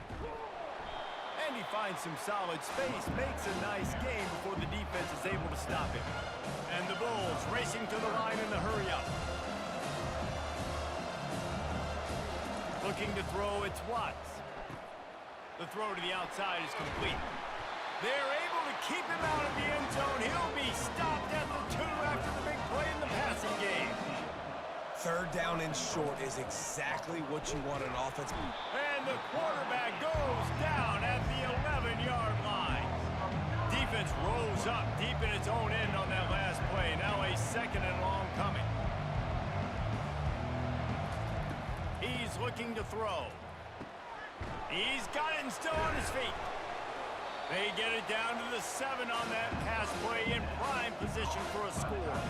This defense was put in a difficult spot, but they've made it tough, and now the offense faces third and goal. Flips it out in the flat, and this one will be stopped for no gain. It's fourth down, and they'll try the field goal. From the left hash, and this distance ought to make that angle pretty easy to handle. That thing would have hit a string in the middle of the uprights. Perfect. And that lead grows even bigger. This game's still tight. You keep their feet to the fire, so an opportunity here to keep applying that pressure. Wants to throw on second down. Intercepted. Touchdown, Buffalo. How about that D coming up with a play like that? The DB saw it. He thought, don't drop it, don't drop it. Then thought, don't get caught, and he didn't. The pick six. Hey, these guys can play offense, too. Now, look at this. I showed you I can be a wide receiver. Coach might... The scoreboard looks, no question, this offense is going to have to throw to get back in the game, and it's going to be tricky now because the defense is expecting it. You're going to throw into a lot of big zone coverages with everybody's eyes on the quarterback. Not going to be easy. Really? And you've got to be accurate on the throw, too, Reese. Nice job by the QB there, putting it out in front of his receiver to make an easy catch and then advance it. They're strong. When you got that 300-plus pound guy grabbing you around the shoulder pad, you tend to go to the ground pretty quickly. Couldn't ask for much more there. A first down, and they're down to the... Going up top on first down. He's going to take off. He stopped at the 32, picks up 10 on to the 32. First and 10 coming.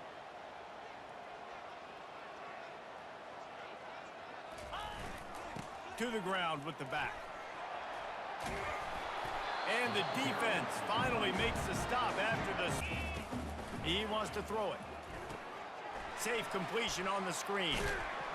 Makes the grab, and it's enough for the first down before he's dragged to the ground. We're leaving that behind. Now set up first and goal. Looking to throw. Steps away to find some room. And into the end zone for a touchdown. Timely decisions, effective play management helps him get in the end zone after that marathon drive. Back to throw, it's Watts. Quickly complete. And he'll step across the sidelines after making a good gain on that one. And on that outbreaking route, really it's designed for the receiver to make the catch before falling out of bounds. Nice timing and anticipation by the quarterback on that throw. The Bulls come to the line in the hurry-up.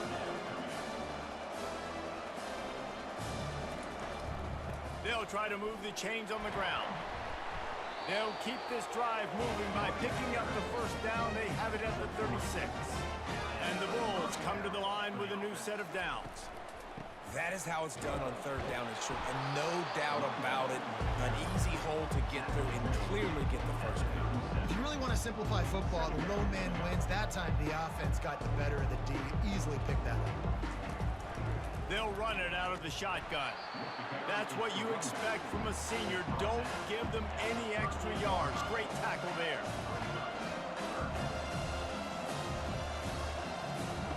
On third down, he'll try to pick it up through the air.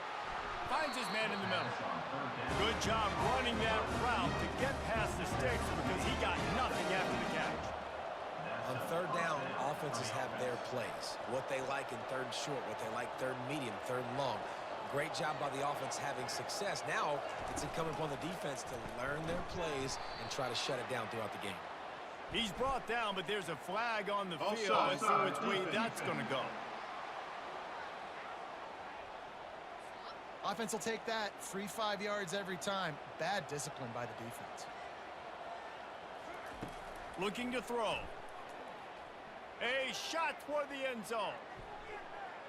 And swatted down by the defense to stop the scoring opportunity. And after the incompletion on first down, this offense looking at second down. Not a whole lot of progress made there on the short run. As they get set to snap it, time winding down here in the quarter. On third and short, they'll try to pick it up on the ground here. Putting together a real scoring threat here as they pick up the first down at the 36. Guys, we've reached the end of the quarter and Buffalo is on top. 3 quarters are in the books. Time becomes a factor both in trying to hold the lead or cut into it as we take a look at the stats. Not only is the scoreboard on their side, but so too is time as we open the fourth. To the air, it's Watts. Quickly complete. And they'll shove him out of bounds after the short gain. This offense could not have executed in this situation any better, just draining some time off the clock. That, friends, is a busted play. Incomplete. Long drive continues as the offense keeps working the ball down the field. Here's the snap, looking to throw. Caught in the backfield, it's Moore. And maybe he'll get back to the line of scrimmage, but no more than that. And now on fourth down, they will put it on the shoulders of the kicker to save them with his foot. Splits the uprights right down. Obviously, things haven't gone our way, but we have a chance to execute in a 2-minute situation and give ourselves a chance to win. Let's go do it one play at a time. That last big play, one that can really jumpstart a drive. It's 1st and 10 from the 47. And he is swarmed under a host of defenders there to make the stop. Well, the QB decided to keep The first down. That's a nice job sneaking in the run, getting the first down, and now we crank the tempo back up. Throws into the middle of the field. And it goes through his hands. Oh, he had an You know they have to stay alert for the deep ball. Yeah, so what defense am I going to call? I'm going to keep some DBs back deep. I'm going to keep my safety a little bit deeper, understanding they're down. They're going to have to attack down the field. Now, but this time they'll need 9 to convert. From the gun, wants to pass. Zings it complete to the right. There to make the tackle, but the big throw is good enough to give them a first down. a bit too much on that pass. You wonder if that's just nerves. He's got to settle himself down a little bit. Hit the gas, kid. Headed to the end zone. Gets it in there for the touchdown. Old Uncle Mo has changed sidelines. Look out, brother. Here's what happens, right? Something happens, get you close in the ball game. The defense needs to come out here, get a stop, get that ball back to the offense. Oh, Uncle Mo on your side.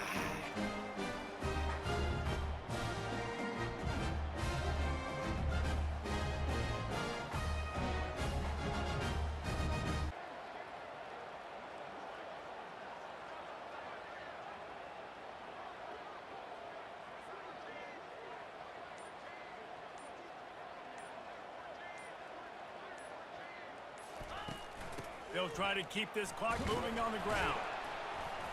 Pick up a 5. They'll need 5 more on third down. Defense uses a timeout quickly, trying to get that ball back and preserve time for their offense. They've worked it down to the 30. This defense standing tall, trying to force a field goal try. Working on the right. So close to that end zone. He could almost taste it, but it'll be first and goal for this offense. We've reached the 2-minute warning, and this offense will be quite content just to drain the rest of the time away. 3:25. Fast motion from the offense. Touch pass on the jet sweep. And the defense holds firm. No pickup at all on that play. Quick timeout called by the defense, stopping the clock to save as much time as possible for their offense. Can the D deny them on second and goal? Trying to pound it in. He's knocked down in the backfield. He'll lose a couple. Timeout called there by the defense, desperate to get the ball back and save as much time as possible. Looking for a man. It's Watts. He makes a grab, and he will score. Touchdown, Buffalo! And, late in the game's offensive side.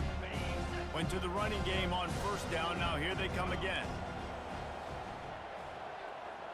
Quarterback changing the plays at the line. He's going to pass on second down. Makes the grab. Bringing the heat. Off he goes. At the 20. And he's in for the score. Touchdown. Nice job by the offense going down the field, putting points on the board, but you're still down. I'm running out, down 2 possessions. They'll try the onside kick.